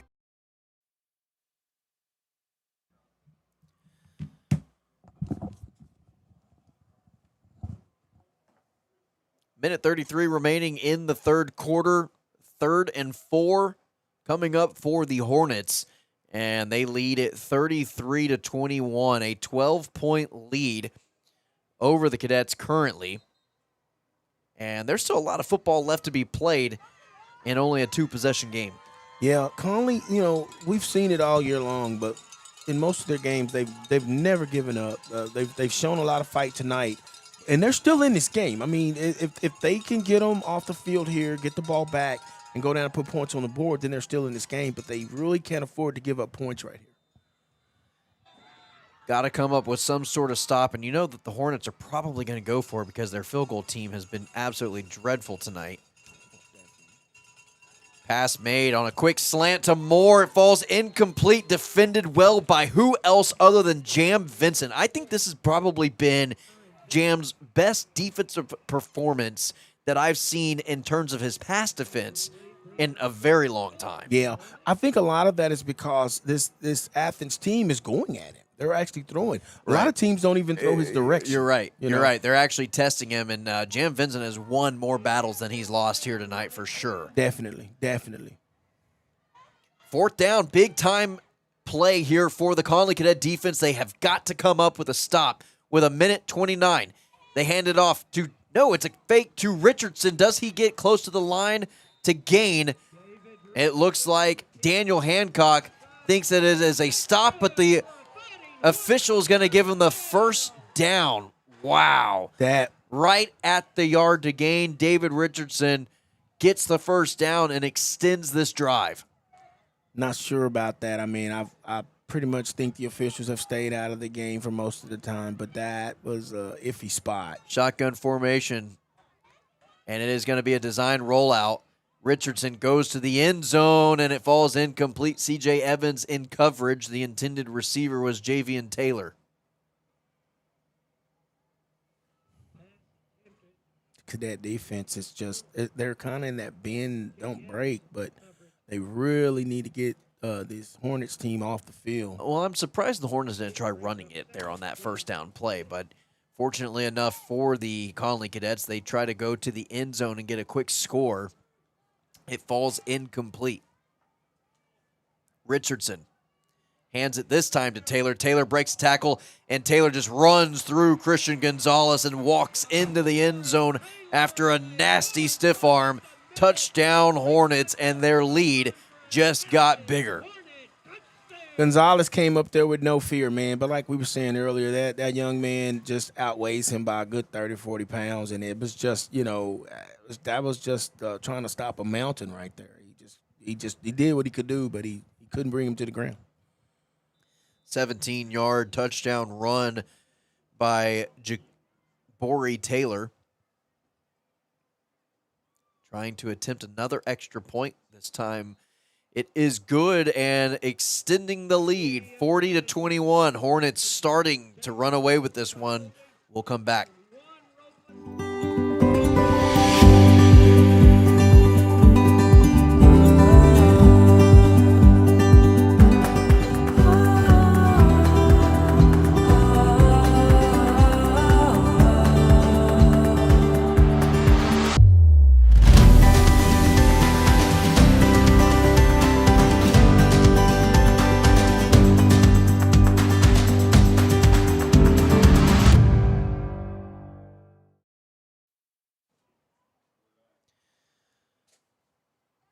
It was a long drive, a physical drive for Athens, converted a couple of 4th downs, converted a 3rd down, and ended up in the end zone on a 17-yard touchdown run from Jabori Taylor, who is the big power runner.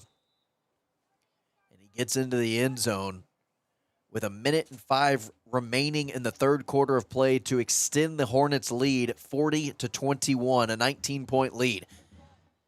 Here is Braden Ford trying to make a man miss, does make a man miss, and now stiff arms his way to about the 30-yard line, and helmets have come off, and now a little skirmish around the 35-yard line, and Emmanuel Moore trying to say that he had nothing to do with it, as Katie Linval also getting involved as well. It looks like both parties have separated, gone their ways, and no flags on the play. I like to see that. It's perfect. Yeah. Look, I'm perfectly okay knowing that the sport of football is a physical sport. Yeah. It has a lot of testosterone that's involved in it, a lot of ego that's involved in it. From time to time, your competitive juices are going to take over, and you're going to shove a little bit after the play. I'm perfectly okay with not throwing a flag at every little instance that happens, as long as the referees take control and finish it as quickly as possible. Exactly, because it didn't get out of hand. There was a little, skirmish. You had Reginald Marshall, number 9. He lost his helmet. He was a little bit upset about that. But, okay, we broke it up. They went back to the sidelines. Everything's okay. Pass play for Caden Kaufman. A lot of time, but still running out of it. And now he drops the ball. It looks like it's a fumble. It's picked up, and it is walked into the end zone, and Caden Kaufman's down. It looked like he was trying to throw that pass away. I mean, the official was standing right there, but to me that looked like an incomplete pass. And who else to score but Eli Carnes? Eli Carnes has 2 interceptions, a pick 6, and now a scoop and score fumble recovery for a touchdown. Career night for Eli Carnes. Yeah, that young man came to play, and just opportunities knocking, and he's opening the door every single time. Right place at the right time. Exactly. And now Caden Kaufman holding his left arm gingerly against his body, and that doesn't look great. No, it doesn't at all.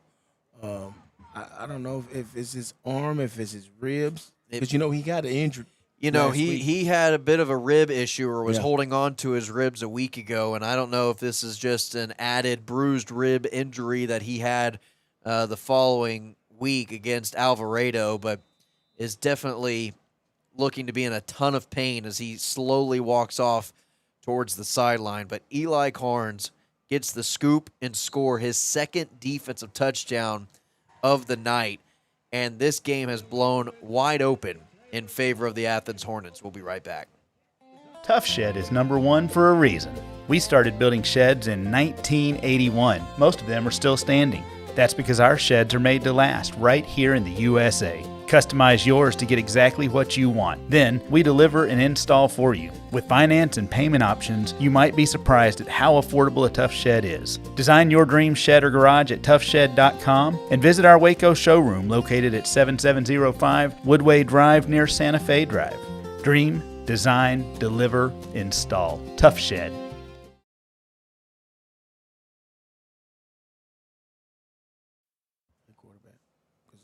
Kaufman's coming. All right. Caden Kaufman out with an injury. And we don't know what his status is going to be moving forward and if he can continue into this game, but that is going to be the big storyline. He has his helmet on the sideline, but again, we mentioned Alvarado. He was kind of holding his ribs a little bit. Don't necessarily know for sure if this is a continuing injury, a lingering injury from a week ago. It seems to be just that, but as we were conversating during the commercial break, is it C.J. Evans or is it Jam Vincent that comes in to play the backup duty? We saw a little bit of Jam Vincent a week ago against Alvarado, and this is C.J. Evans returning this at the 30-yard line. And it'll be the offense coming back out there, and it'll be led by number 11, Caden Kaufman. I will never question this kid's toughness. Yeah, that's a fact. That's 2 weeks in a row that he's taken some blows to his body, and he just continues to go right back out there. Toughness is not an issue with Kaufman. He said, this is my senior year, first year on varsity, first time starting at quarterback for varsity, and I'm not going to miss a second of it. 3 wide receivers to the far side of the field, and it is a handoff to Braden Ford. Braden Ford cuts it back to the middle of the field, and Braden Ford gets about 13 yards for a first down. And one thing that I noticed there that I didn't necessarily love was the wide receivers didn't go out and block down the field. They just stood there. Stood there and watched. They watched the play, and they had 3 wide receivers to the top of your screen just like they do right now, and not one of them was down the field blocking safeties or corners.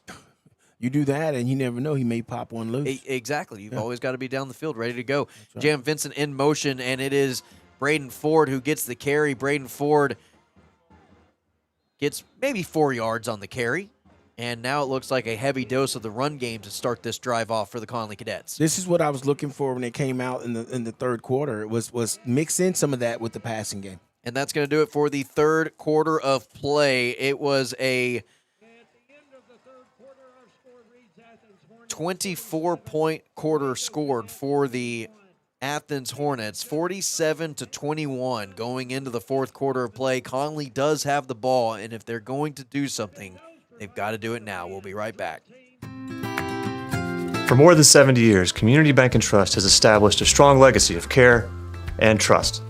Time and technology have changed. Checking and savings accounts haven't gone away. We still provide home loans, business loans, and personal loans. And we also offer state-of-the-art digital banking options.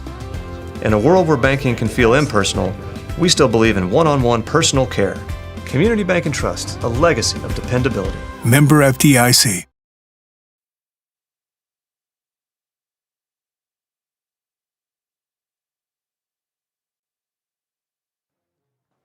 22-point lead for, or a 22-point third quarter for the Athens Hornets, and they've got a 47-21 lead. They lead it by 25, and it is second down and about 6 to go at the 45-yard line, and it's going to be Caden Kaufman with a face mask, and his head was nearly ripped off, and that'll be 15 yards, and now the offensive line is going to resent that, as they should, sticking up for their quarterback.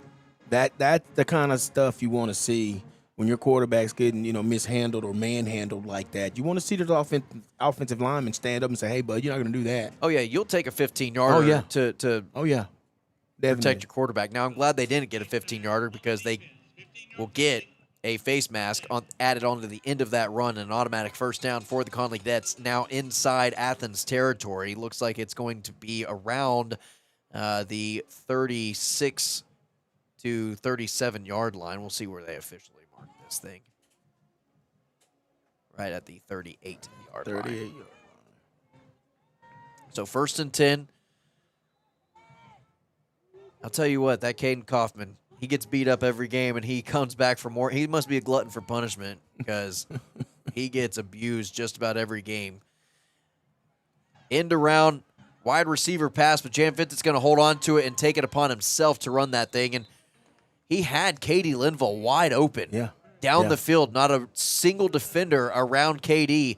And I don't think Jam trusted his arm on the run, getting pressured like he was, to throw that and get it there accurately. He had one man to beat in the backfield, because he did have pressure. Once he got around him, he probably could have pulled up and lollipop that thing down the field, because he was wide open. And that was a great play design, about a double play action reverse wide receiver pass option to KD Linville. And now Braden Ford breaking tackles. Braden Ford in the open field. Braden Ford dragging defenders along for a gain of about 20 on the play. And now he's going to get a flag for taunting, possibly, after signaling for the first down. They've been doing that all night, so it's got to be something else. I've seen several players do that all night. I would hope so. Unless there were some words behind it. But I would hope that this doesn't end in a 15-yard taunting penalty from Braden Ford. After the play, personal foul, late hit, number 25. A late hit against Athens. And that's going to go against Sebastian Delgado. Yeah. I was with you. Yeah. He threw the flag as soon as he gave the first down marker, and I said, "There's no way. There's no way. There's They've been doing that all night." And it's not like he did, like in the NFL, they've got the gun first down or anything like that. No. It was just a regular, good old fashioned first down signal from the running back. Man in motion, C.J. Evans, and it's going to be Braden Ford following his blockers. And C.J. Evans pushed back a little bit, but not before he gained about 3 to 4 yards on that carry. That was Ford, wasn't it?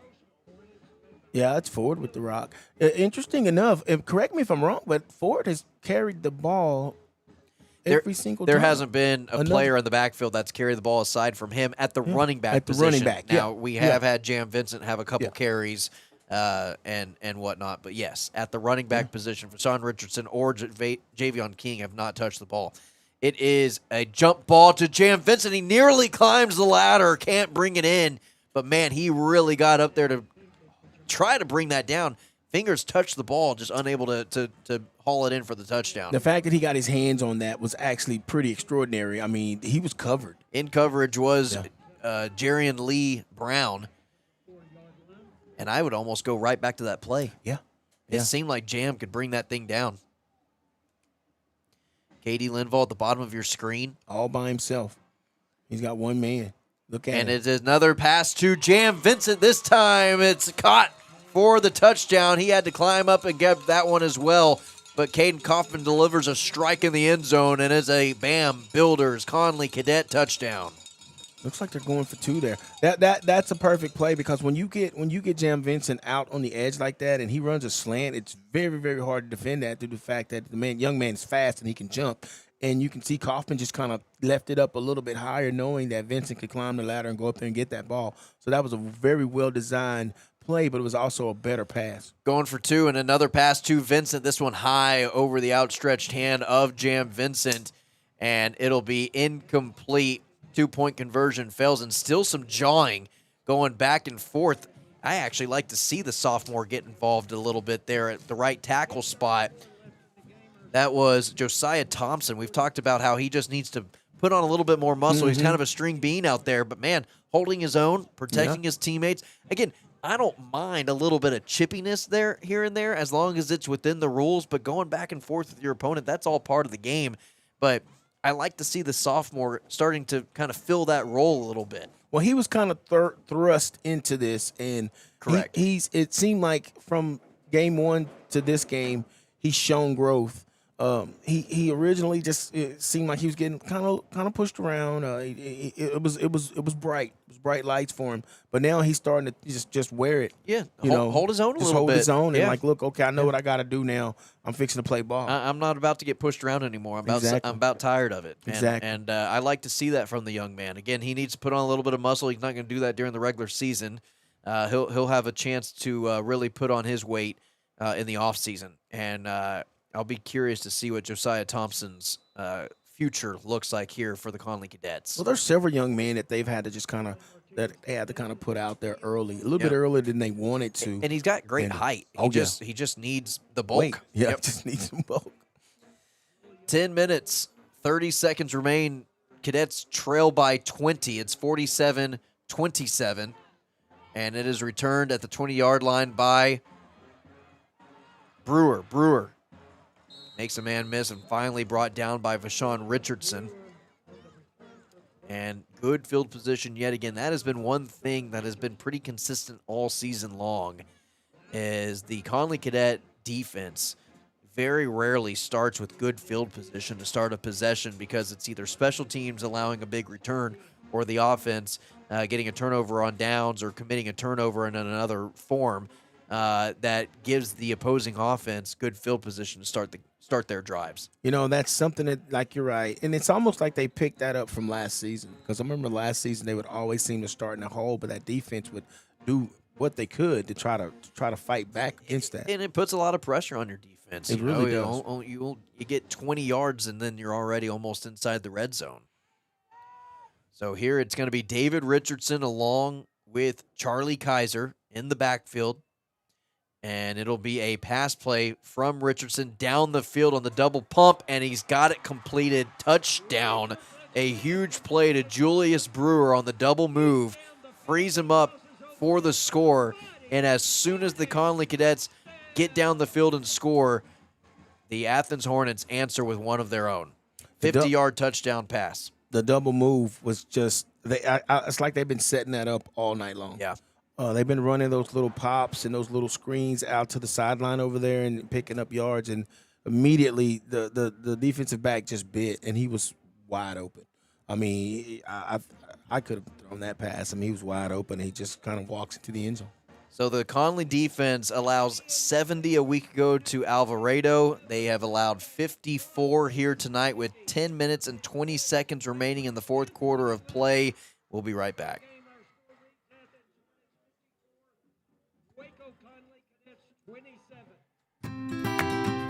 For more than 70 years, Community Bank and Trust has established a strong legacy of care and trust.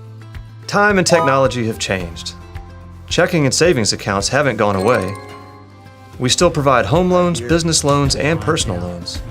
And we also offer state-of-the-art digital banking options. In a world where banking can feel impersonal, we still believe in one-on-one personal care. Community Bank and Trust, a legacy of dependability. Member FDIC.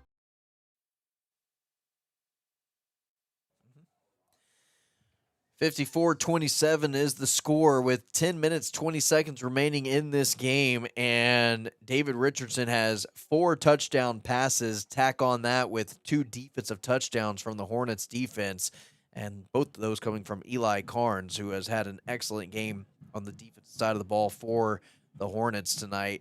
Throw in a couple of rushes, and that's how you get the score of 54-27. Anytime Connally has responded or they have come back and matched points, it seems like Athens gets 2 more on top of it. Yeah, it's. I think one of the bigger issues too is, Athens has scored twice on defense, I think. Yeah. I mean, it's hard. I mean, yeah, that doesn't give you 54, but it's hard to defend that. That's giving you, it's almost like double dipping, so to speak. And Connally's defense has just been giving up big plays here and there, and you can't do that and expect to win the football game. So they got to figure out a way to stop the run or play better on the corners. Well, 4 turnovers from the offense, one of those being a turnover on downs, 2 interceptions, and a fumble. 2 of those ended in scores for the Athens Hornets defense. Yeah. I don't know. So not playing very complimentary. Exactly. They've got to figure out a way to do one of those things good. Braden Ford up the middle, and he is brought down after a gain of about 11 on the play, gets the first down.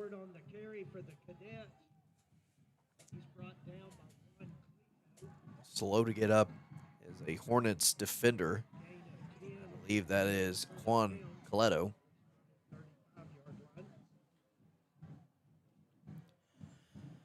Connally will keep it on the ground.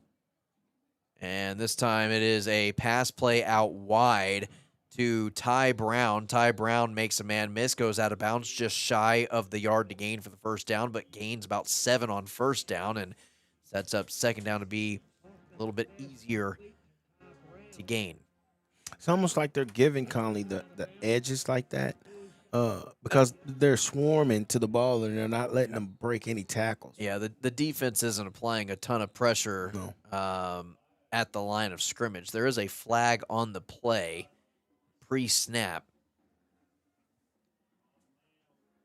And it is a sideline warning from the Athens bench. I was curious what that signal was. I was like, what is that again? That means back up. It means, give us some space here. So no harm, no foul. It's just a warning. So second down, 4 to go. Clock continues to run. Kaufman out of the pocket. Kaufman back to pass, and he does get it off, but it falls incomplete as the intended receiver, Ty Brown, was defended well.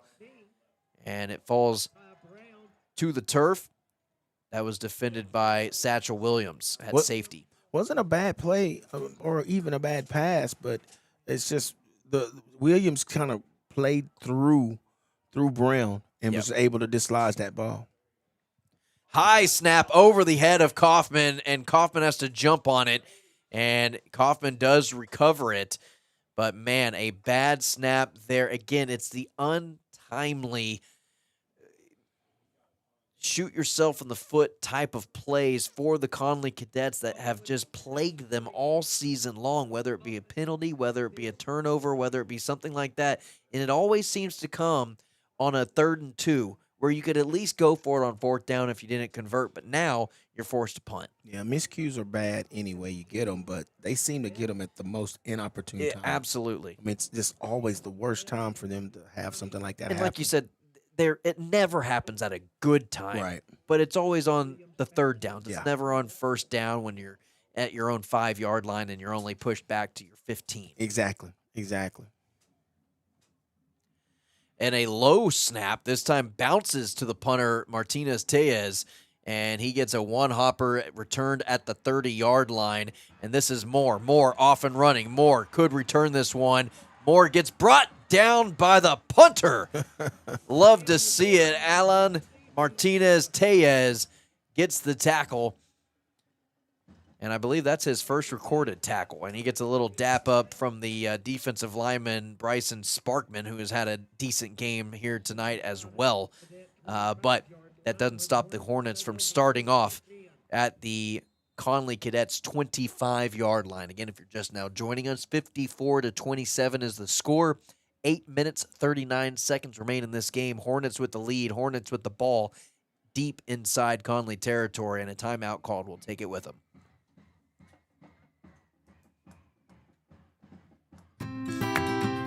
For more than 70 years, Community Bank and Trust has established a strong legacy of care and trust. Time and technology have changed. Checking and savings accounts haven't gone away. We still provide home loans, business loans, and personal loans. And we also offer state-of-the-art digital banking options. In a world where banking can feel impersonal, we still believe in one-on-one personal care. Community Bank and Trust, a legacy of dependability. Member FDIC.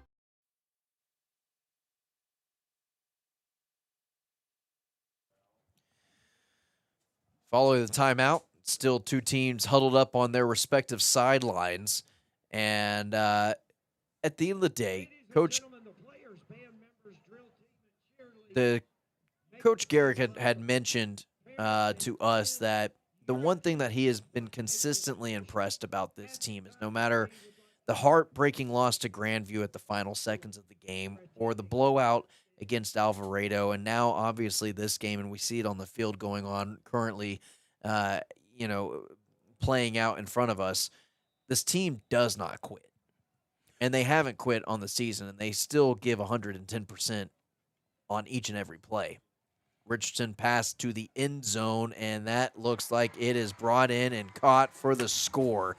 Touchdown, Emmanuel Moore on the far side of the field, and this game has now officially gotten out of reach. 60-27 following the 6 points there, and an absolute dime from Richardson for his 5th passing touchdown of the evening. That was just a perfectly placed ball in the corner pylon of the end zone, and the young man just ran right underneath it. I mean, you couldn't have walked out there and handed it to him any better. And that is Moore's 2nd touchdown reception from Richardson. And the extra point also good there. And 61-27 is the score here with 8 minutes and 32 seconds remaining in this ball game.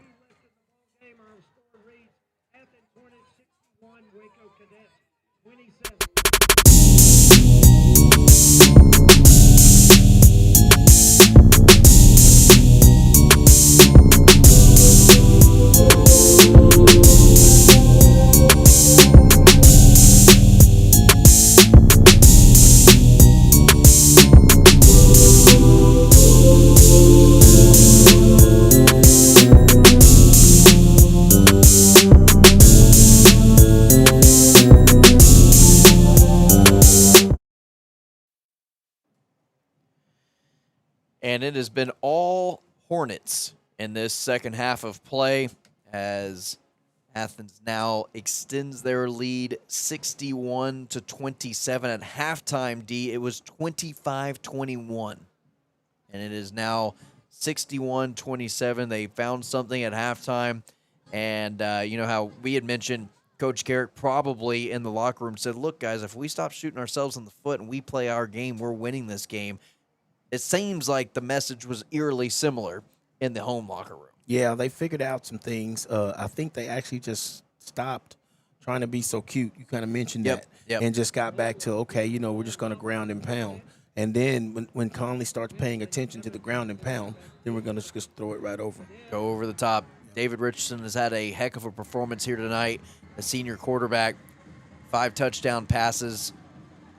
Then you get contributions from your special teams and your defense scoring 13 points of their own on touchdowns. It helps provide a 61-point performance with still 8.5 minutes remaining in this game. And at what point did these two teams just start running the ball out? Ball goes through the back of the end zone, and it'll be a touchback. And that is where the Connally Cadet offense will set up shop at the 25-yard line. Yeah, at this point, Connally, I think they need to go out there and just maybe try to run the ball, get a ball to Ford, see what he's got left in his tank, and just move the ball down the field and just try to find something positive out of this. Right, and you've had positive drives in this game. Yeah. We saw it in the first half, not so much of the second half, but you've had good, solid drives that have gone down the field and even resulted in points. Unfortunately, you just want to be able to put this game away and get into the bye week, start working on yourself, make sure nobody gets injured, and get ready for district. C.J. Evans in motion and a high snap yet again, and it'll be Caden Kaufman holding it on himself. He goes out of bounds safely, and it'll be second down. Yeah, Kaufman in the second half has been kind of running for his life. It seems like there's been a lot of pressure on that young Yeah, man. and bad he's been offensive taking line hits. play, and it seems like Leo White has now taken over at center, and we've had some center issues since then. Decent snap there. Katie Linval comes up and spins away from the defender. A very agile play from Katie Linval. He was coming back towards the ball and immediately put his foot into the dirt, spun around, got away from the defender, and got an extra couple of yards. Sets up third down, about 3 to go. That was just the play that Katie Linville makes. I mean, not everybody can make that play. It was almost like he knew, because he didn't see the guy. He made the move with his back to the guy, which really threw him completely off. And that's just something that Katie Linville is just capable of doing. Third down and a handoff to Braden Ford. Follows his blocker patiently and gets close to that first down marker, but I don't think he's going to get it. He's going to be about a yard shy. Fourth down. Bad spot. I thought he got a little bit more yards than that. In fact, they're going to mark him almost right at the original line, or right at the line of scrimmage, and it'll set up fourth and about 2 to go. I thought he was at least maybe a yard from that marker. Yeah, that was a bad spot. And a run to Braden Ford. This time, there's no doubt about it. He's got the first down, breaking tackles. And I also love to see the quarterback. I love Caden Kaufman.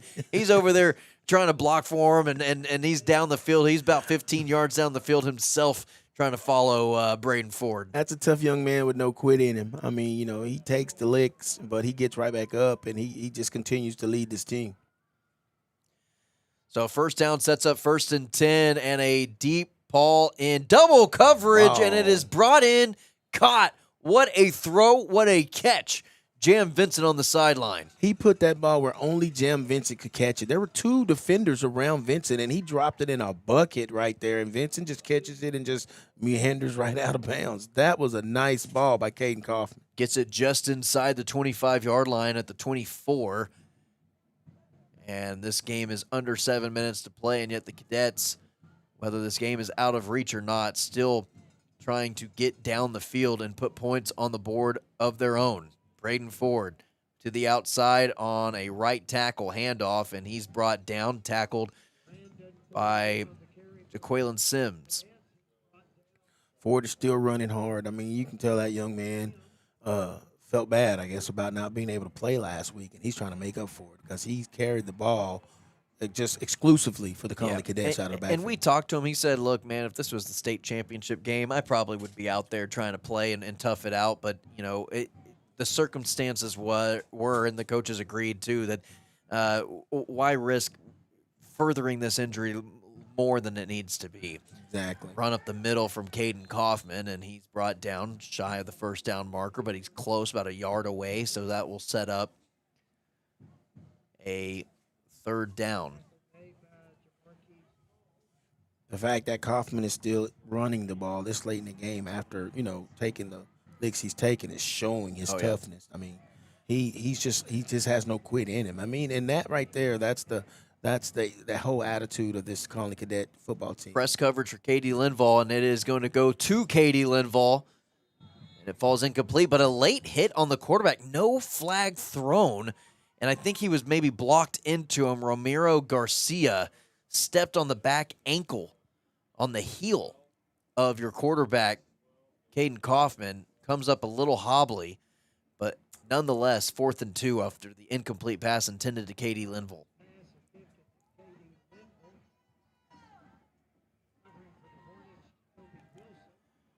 Kaufman handoff to Braden Ford. He has enough for the first down, lowers his shoulder, still trying to get more, and he gets about to the 5-yard line. And again, another nice, solid drive needs to end in points, though. It really does. But I'm really impressed with Ford. Ever since last season, I love the way the young man just runs behind his pads. Ford, another physical run. Now a rugby scrum at the goal line and trying to fall forward. Still no whistle blown, finally. And I believe Ford is going to be just short of that goal line. It's a bad spot. Looks like he was at least at the 1-yard line, in my opinion. It looked like put him at the 3. I'm going back to Ford. Where are you going with it, Tanner? Yeah, I think I just keep handing it to 22 until he gets in. He deserves a touchdown in this one. I agree. And a timeout called by Athens, and we'll take it with them. We'll be right back. 4:58 remaining in this one. Connally trails 27-61.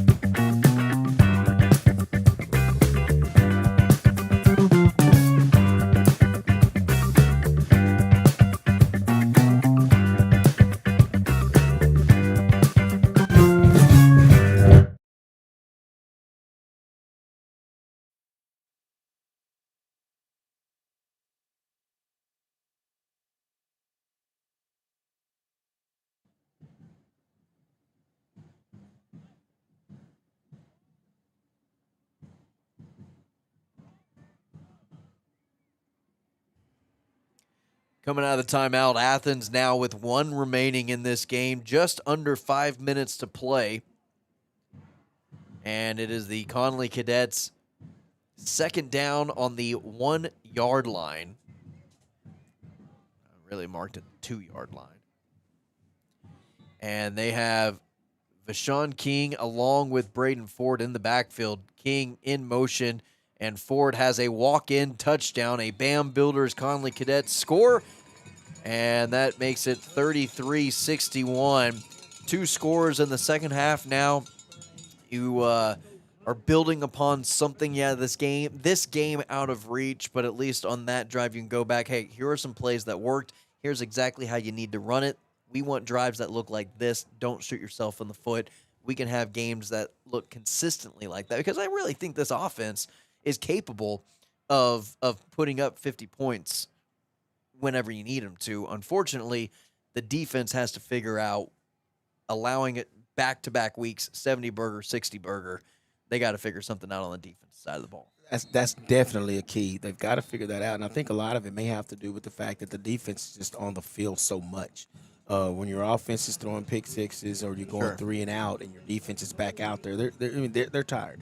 They need a little bit of break. But if you get a lone sustaining drive like you just had right there, and you go down and put points on the board, it gives your defense a time to catch their breath, to rest a little bit, and then they can go out there and play a little bit better. But also, it's also been an issue in this game, maybe 2 or 3 times, where Connally goes down the field, get about a 8 to 10 play drive, ends in a touchdown, and then 1 or 2 plays later, Athens finds themselves in the end zone on offense. Yeah. You can't. Again, it's got to be complementary. You can't allow something on the defensive side of the ball when your offense works down and gets the ball into the end zone and takes 3-4 minutes to get that ball into the end zone, gives you enough rest. You turn around, allow a touchdown, and then vice versa. Your defense can't get a 3 and out, and then your offense go out there and throw a pick 6. That's true. It's just not working cohesively at the same time. Like you were saying, they don't complement each other very well. Right. The ones they've got to be able to put it together. Yeah. And not, okay, our defense is doing this tonight, but then our offense is not doing this, or vice versa. They've got to be able to put it together, get a complete game together.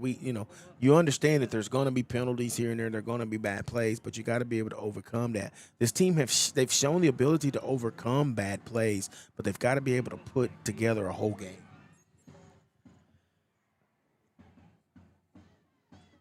Kickoff is returned by Brewer, and he throws a couple of Connally Cadets to the side. He makes a cut, goes to the outside, another cut. Brewer's just running around now in circles, goes down before the 30-yard line, and ran about 30 yards to gain maybe about 15 on the return. I think that young man may have thought that by running out of bounds the clock was going to stop, but it was going to stop anyway. It's going to stop regardless. So. Yeah, because he was like heading for the out of bounds, and he was like, "Oh, let me go back over here." That run was the definition of ADHD. If you could put ADHD in physical form, it was that return.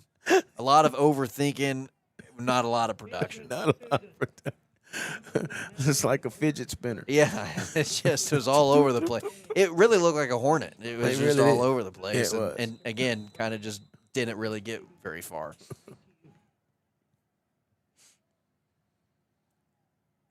Just over 4.5 minutes to play here. Again, 61-34 is your score. And a low snap and handoff up the middle. Tackle made by Jalen Davis. And the runner on that one is Aiden Silman, a senior. And Aiden Silman looks about all of 5'5", 120 pounds. Yeah, not a very big guy. I'd like to see the Connally defense kind of press a little bit more, bring their linebackers up, because I do not think they're going to be throwing the ball. And you're in man anyway. So why don't you press a little bit and try to get a little bit more pressure? They seem like they're just giving that quarterback time to do whatever. And if you look at the bottom of your screen, not that I feel like they're in a threat of a passing situation here. I would assume that Athens keeps it on the ground. But if you look on the bottom of your screen, Ty Brown is defending Nathan Champion right now. And Champion probably stands about 8 inches taller than him. Oh, yeah. Way over him. Like big brother, little brother. Yeah, and that's what we've seen really all season long on this Connally defense. They're just so undersized. They really are. They show a lot of heart though, but yeah, sometimes you just can't overcome that. Even with your ability, athleticism, but you just can't overcome a guy that's 6'3" and you're 5'9". Third down, they need about 6 yards to go for the first down. 3 minutes, 20 seconds remain. And Athens perfectly content with waiting till the play clock gets under 10 seconds to snap this new quarterback in there as well. That's Thatcher Diamond. Thatcher Diamond. That's a quarterback name. It is. I mean, they've got guys. They've got names like Champion. They've got names like Diamond out here. I mean, they've got an assortment of great high school football names. Jacoby Wilson, Jabori Taylor. Waldo. Where? Waldo. Where? In Athens. We found him. We found him. He's in Athens. He's in Athens. 2.5 minutes. You can tell the game's getting out of hand whenever me and D just start chopping it up and making jokes that only we can see here in the booth. And a timeout called by Athens, their final timeout, with 2:23 remaining in this game. We'll be right back. Tough Shed is #1 for a reason. We started building sheds in 1981. Most of them are still standing. That's because our sheds are made to last right here in the USA. Customize yours to get exactly what you want. Then we deliver and install for you. With finance and payment options, you might be surprised at how affordable a Tough Shed is. Design your dream shed or garage at toughshed.com and visit our Waco showroom located at 7705 Woodway Drive near Santa Fe Drive. Dream, design, deliver, install. Tough Shed.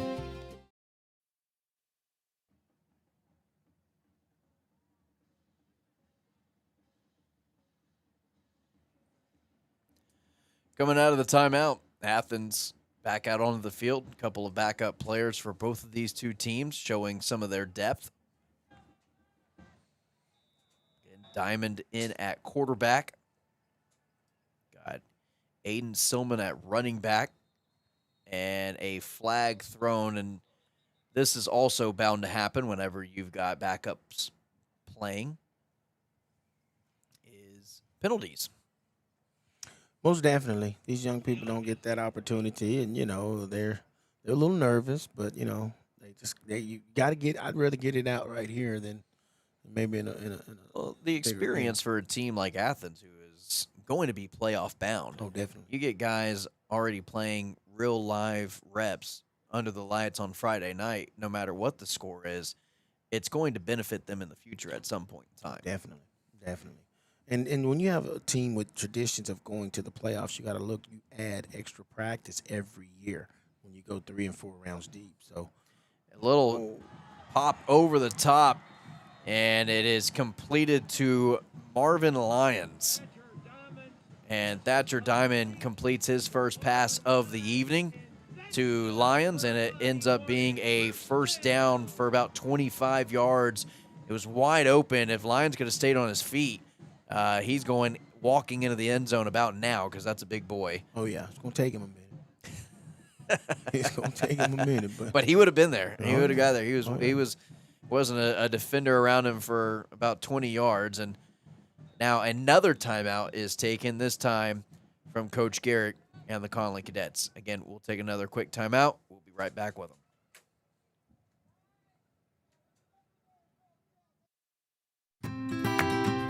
For more than 70 years, Community Bank and Trust has established a strong legacy of care and trust. Time and technology have changed. Checking and savings accounts haven't gone away. We still provide home loans, business loans, and personal loans. And we also offer state-of-the-art digital banking options. In a world where banking can feel impersonal, we still believe in one-on-one personal care. Community Bank and Trust, a legacy of dependability. Member FDIC.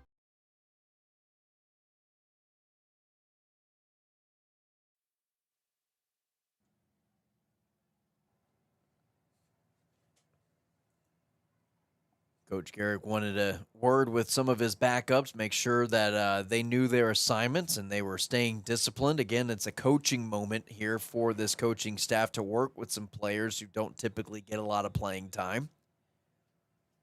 Everything can be used as a teaching moment to get ready for your district. Under 2 minutes to play. And it is a run to Silman. Maybe gets about 4 yards on that carry. And now it seems like Athens just content with running the last 4 minutes and 40 seconds out. Gatesville wins within your district. Gatesville wins 15-9 over Burnett. Another district opponent. China Spring losing to Brownwood 20-10. That goes final. Robinson 70, Hillsborough 22. Run out the middle to the outside, gets brought down near the sideline, but enough for a first down, and they move the chains. You've got La Vega 28, Stephenville 64. Oh, wow. That's a surprising score. And Lorena on the bye week this week, so those are your only other district games going on other than the one that you are currently tuned into at the moment. 45 seconds remain, another run to Silman, and Silman will be brought down and tackled, and that should be the final play of this game. And it is a 61-34 victory for the Athens Hornets here tonight. Yeah, this game really kind of got off the rails when that third quarter hit. The Connally Cadets fought back real good in that first half. Oh, they snap it. The quarterback wasn't even looking for it. Thatcher has to jump on it, and there's now a scrum, but no one needed to snap anything. Could have just ran the clock out, but that will do it for the time, and that'll do it for the game. A 61-34 victory for the Athens Hornets, and back-to-back weeks with back-to-back losses. Now the Connally Cadets riding a 3-game losing streak going back to Grandview, Alvarado, and now Athens. They go into a bye week, hoping to work out some of these kinks before district play starts. The offense looks like it has potential as long as they'd stop hurting themselves. And then the defense has got to figure something out back-to-back weeks where they laid a 70-burger and a 60-burger. We'll be right back with the post-game show, which is brought to you by Texas State Technical College, home of the Money Back Guarantee. Hi, I'm Dana Hassel, President and CEO of American Bank. Waco is a great place for business, and for more than 70 years, American Bank has been the bank for business. We continue to invest in our growing community with state-of-the-art branches conveniently located to serve you within minutes. Our experienced bankers, lenders, and decision makers work directly with business owners like you every day, providing tailored solutions, timely answers, and local insights face-to-face. Schedule a meeting with one of our bankers today and find out what makes American Bank the bank for your business. Member FDIC. Texas Contracting Solutions is the premier name in Central Texas for select remodels and new construction efforts. With an extremely talented team, Texas Contracting Solutions can review your next project. With evolving landscape of real estate in Waco, whether you're looking to fix up your home before putting it on the market, looking to remodel a space in your home or business, Texas Contracting Solutions will help your plan every step of the way. Texas Contracting Solutions is committed to keeping your project on track, updating you on progress to bring to life your vision. Make sure you avoid any contractors in the area who do not manage with as much grace towards helping you understand as we do. Contact Texas Contracting Solutions today for your next project. Texas Contract Solutions, or email Mark at texascontractingsolutions.com or call him 254-424-1734. Pizza, burgers, and Bears football. There's no place around Waco that serves them all other than Bubba's 33. Come show your green and gold and enjoy some of Waco's best food and beverages while watching your favorite team, the Bears. When real Bears fans get hungry, Bubba's 33 is the #1 spot for ice-cold drinks, hand-stretched, stone-baked pizzas, and bacon-infused burgers. Join us for indoor or patio dining. Bubba's 33, Waco's restaurant and proud supporter of Baylor Bears football. Sick 'em, Bears. At Texas State Technical College, we believe when you invest in your future, you deserve results. That's why we're proud to offer our money-back guarantee program, where if you don't receive a job offer within 6 months after graduating, we'll refund your tuition. Now that's peace of mind. Visit tstc.edu for all the details. Texas State Technical College, home of the money-back guarantee. This Connally Cadets broadcast on 107.9 The Bull and 365 Sports is presented by American Bank, Texas Contracting Solutions, Texas State Technical College, Bubba's 33, Texas Farm Bureau Insurance, Baylor Scott & White, Southwest Sports Medicine, and the Connally Athletic Booster Club.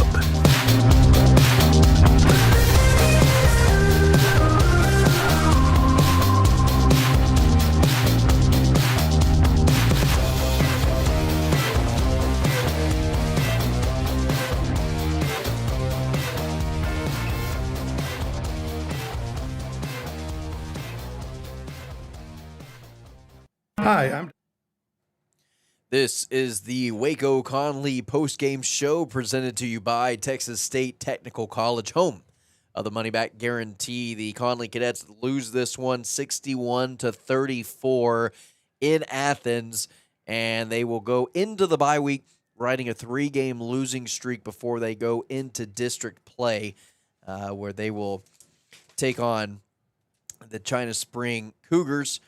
And that game will be that'll be a homecoming game for the Connally Cadets. So, a lot to kind of dissect here. Obviously, the defense needs to figure something out. You've got good things happening on offense, but the moment you get a little bit of momentum or you get a good thing going, it seems like at the most inopportune time, you've got mistakes happening on the offensive side of the ball. You don't have any type of consistency, and still turnovers seem to still be a bit of a roadblock for this offense.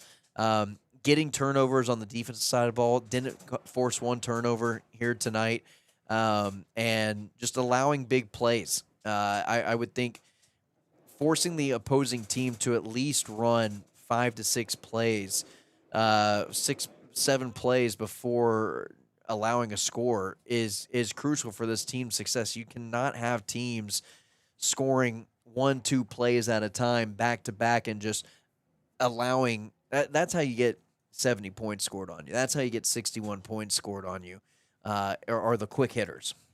Yeah, well, you can't, in 2 games, you've given up over 130 points. You just can't do that. Yeah. And expect to win. So they've got to figure out a way to fix that defense. They've also, I don't think this off week could have come at a better time. It could have been better if they were going out with a win, but sure, they've got a lot to work on. They've got a lot of things that they can look at. They got it all on film. They need to fix it because once they get into district, that's when things start counting. Now you can look at these games. They've had an opportunity in their non-district schedule here to see a lot of different styles. Yeah. They've seen physical teams. They've seen teams with speed. They've seen teams that like to throw the ball around. They've seen teams that have been pretty much balanced. So they've got a lot to digest, and they've got a good, starting point or map to see what they need to work on. They've been exposed in some situations, but they've also seen what they do really, really well. So with that being said, these coaches have got a lot to look at and digest and put it all down and figure out, okay, we see what we have and we know where we're weak at and what we're good at. Now let's come up with a game plan. We can put this together so we can get wins, and whatever that takes. If that takes changing your defense up totally, if that takes you stunning more, because you're not going to be the biggest team on the field. We've seen that. Yeah. Even with schools smaller than us or smaller than them, I would say smaller classifications. What I mean, you're still not the bigger team on the field. Right. So with that being said, you got to figure out a way to take what you have and get the most out of it. And they've got it all laid out there. They've got a blueprint. Now they just got to get in the lab and get it figured out. Yeah, no, this game felt like it was 3 different games at a time. Oh, yeah. It all played into one. First quarter, it was the Athens Hornets coming out on a 19-0 lead in the first quarter of play. It wasn't until the second quarter where Connally finally got on the board for the first time, and they cut the lead 19-7. Before you knew it, they scored 2 more times right before half, and they actually had themselves the lead at one point in this game late in the first half. 21-19, and then with 30 seconds remaining, Athens goes down the field in about 2 plays, and it's a 36-yard strike from Richardson to Taylor to take the lead going into the break. 25-21, really riding a lot of momentum and playing really good football at that point against a team who's really good. And you go into the break, you come out at the third quarter, and then immediately you allow a touchdown, 36-yard pass from Richardson, 33-21. They scored again, and then you got the forced fumble recovery, strip sack, scoop and score from Eli Carnes. His second defensive touchdown of the game makes it 47-21 in a blink of an eye in the third quarter. You go into the fourth quarter, Jam Vincent gets his 7-yard touchdown pass from Kaufman, and then after that, the Athens Hornets score 2 more times. You make it 61-34 as a final, and it just snowballed on you. You gave up some quick points at the beginning of the game. You kind of dialed it back a little bit. You regrouped. You were able to overcome that. You retook the lead, and then once Athens got that halftime score, it almost felt like at that point on, they were able to double up on you and getting that final score in the first half and the first score in the second half. It's almost like the way the game began was a precursor of what the game ended up being. Exactly. Yeah, 100%. Exactly. It's like Connally just came out and couldn't get out of their own way. Right. And but yet it showed how they fought to stay in it, to come back and even take the lead. And still, then you look at the final score. But that's how the game started. It started with the pick 6. Then you turn back around and you get another pick, and he almost takes it back. It was like, wow, they could have just laid down right there, but they didn't. But like you were, just going over just all the untimely issues. And like I said earlier in the broadcast, the miscues aren't good at all, but it's like Connally's miscues are always compounded because they just happen at the worst time. And then they stack on top of each other. Exactly. Yeah, 1 turns to 2, 2 turns to 4, 4 turns to 8. Tonight's Connally Cadets Player of the Game is sponsored by Marco's Pizza, the fastest growing pizza brand in America with 5 locations in Waco already, including on Hewitt, Woodway. Marco's Pizza. Pizza lovers, get it. I get it. The player of the game tonight, Daniel Hancock, the return of the captain. Played a great game, had a block punt, returned for a touchdown, also made a couple different plays on the defense side of the ball, but the offensive line really needed his help tonight. And it started to kind of crumble towards the end of the game, and I think guys were just tired and worn out, and they were not quitting. I would never say that about this Connally team, but as the game progressed the way it was going, it was harder for them to hold their own because then Athens just knew they could pin their ears back and send the house and send out the pass rush. But Daniel Hancock, I don't think I've ever handed this award out to an offensive lineman a defensive lineman I have, but what a game he had tonight, and well-deserved for the captain to get him back out on the field. That's so true, man. Like we talked a little bit earlier, or at halftime, we were talking about Daniel Hancock. I mean, he's out there pancaking people. He's out there scooping and scoring. He's out there blocking of punts. He was making plays all over the field. he was motivating other players to do more than what they thought they could do. I mean, and you have to also look at the fact that with his injury, Daniel Hancock was probably a little bit, winded because he hadn't been able to condition himself. But you couldn't tell because he went out there and he gave it all he had. And so I think he's very well deserving of the player of the game. All right, that's going to do it for tonight's broadcast. We thank everybody for tuning in with us, sticking with us throughout the rest of this broadcast as well. Enjoy the bye week. We will see you in 2 weeks when the Connally Cadets take on the China Spring Cougars to start district play.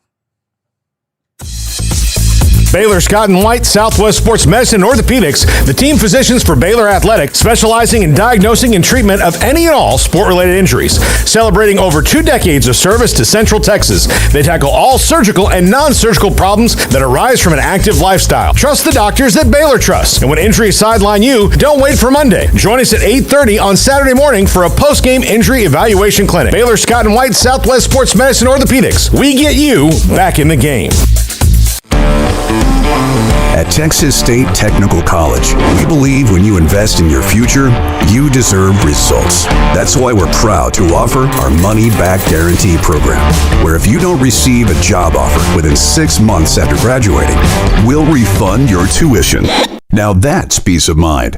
Visit tstc.edu for all the details. Texas State Technical College, home of the money-back guarantee.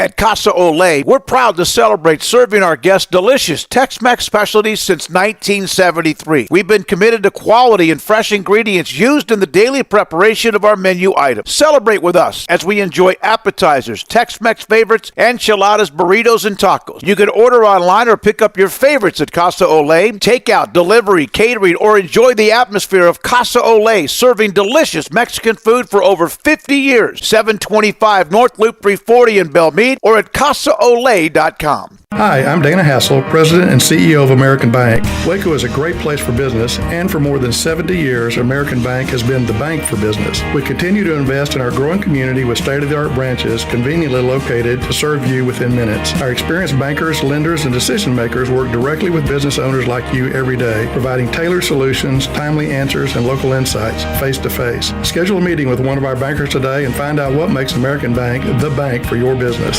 Member FDIC. Remember when you had a guy, someone who could fix anything? They're still out there at Batteries Plus. With their quick solutions and expert advice on batteries, key fobs, and phone repair, Batteries Plus will have you in and out and on your way in no time. Batteries Plus, the experts in charge.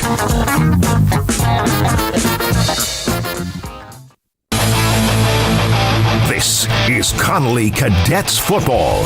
Here's Tanner Carlson and Dee Brown.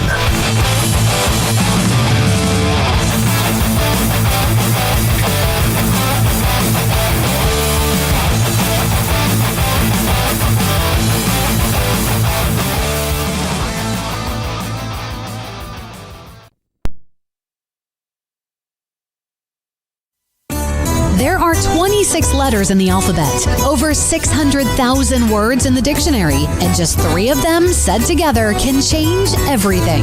Let's order pizza. Those 3 words lead to dough made from scratch and 3 fresh signature cheeses that blanket golden crust in a heavenly melt on Marco's Pizza that'll blow your mind. So visit Marcos.com to order and stop by Marco's Pizza in Belmead, China Spring, Woodway, and in Robinson.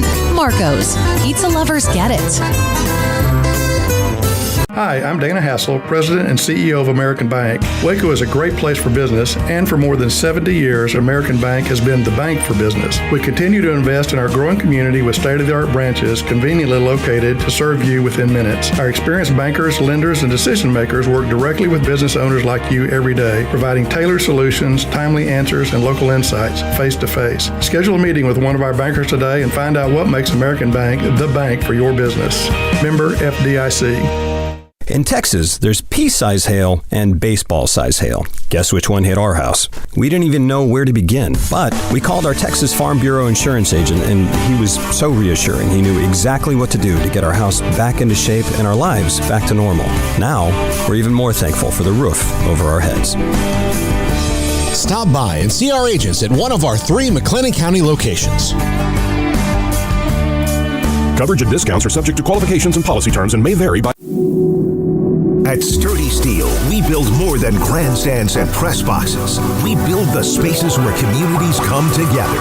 Based in Texas and serving communities nationwide, we're proud of our reputation for dependable, high-quality work and strong client relationships that stand the test of time. From concept to installation, our team of skilled drafters, welders, and installers takes pride in delivering seating solutions designed to last. With a focus on dependability, transparency, and service, we are here to make the unique needs of architects, contractors, schools, and venues across the country.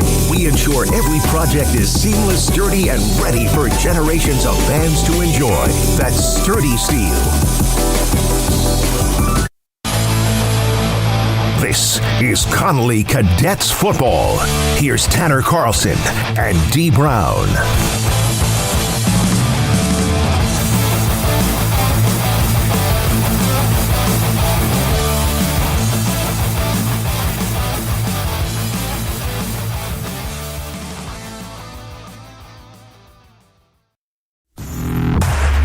Hi, I'm Mark Stewart with Berg Colgan Ford. It's that time of year. It's football season. Berg Colgan Ford is a proud supporter of Connally High School football. BK Ford is proud to sell the #1 truck in Texas, the F-Series truck, led by our leading rusher, the F-150, 47 years in a row. Come see the largest showroom in Texas and experience better at Berg Colgan Ford.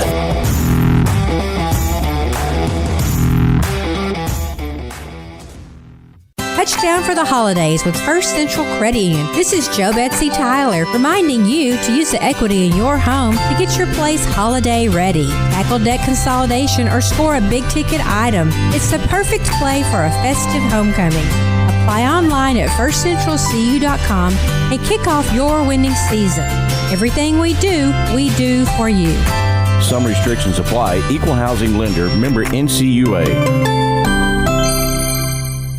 Pizza, burgers, and Bears football. There's no place around Waco that serves them all other than Bubba's 33. Come show your green and gold and enjoy some of Waco's best food and beverages while watching your favorite team, the Bears. When real Bears fans get hungry, Bubba's 33 is the #1 spot for ice-cold drinks, hand-stretched, stone-baked pizzas, and bacon-infused burgers. Join us for indoor or patio dining. Bubba's 33, Waco's restaurant and proud supporter of Baylor Bears football. Sick 'em, Bears!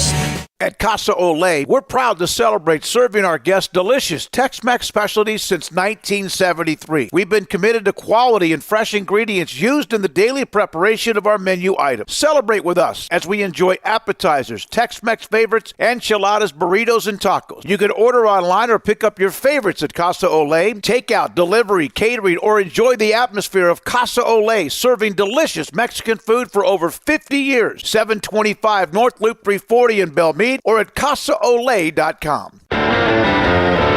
This Connally Cadets broadcast on 107.9 The Bull and 365 Sports is presented by American Bank, Texas Contracting Solutions, Texas State Technical College, Bubba's 33, Texas Farm Bureau Insurance, Baylor Scott & White, Southwest Sports Medicine, and the Connally Athletic Booster Club.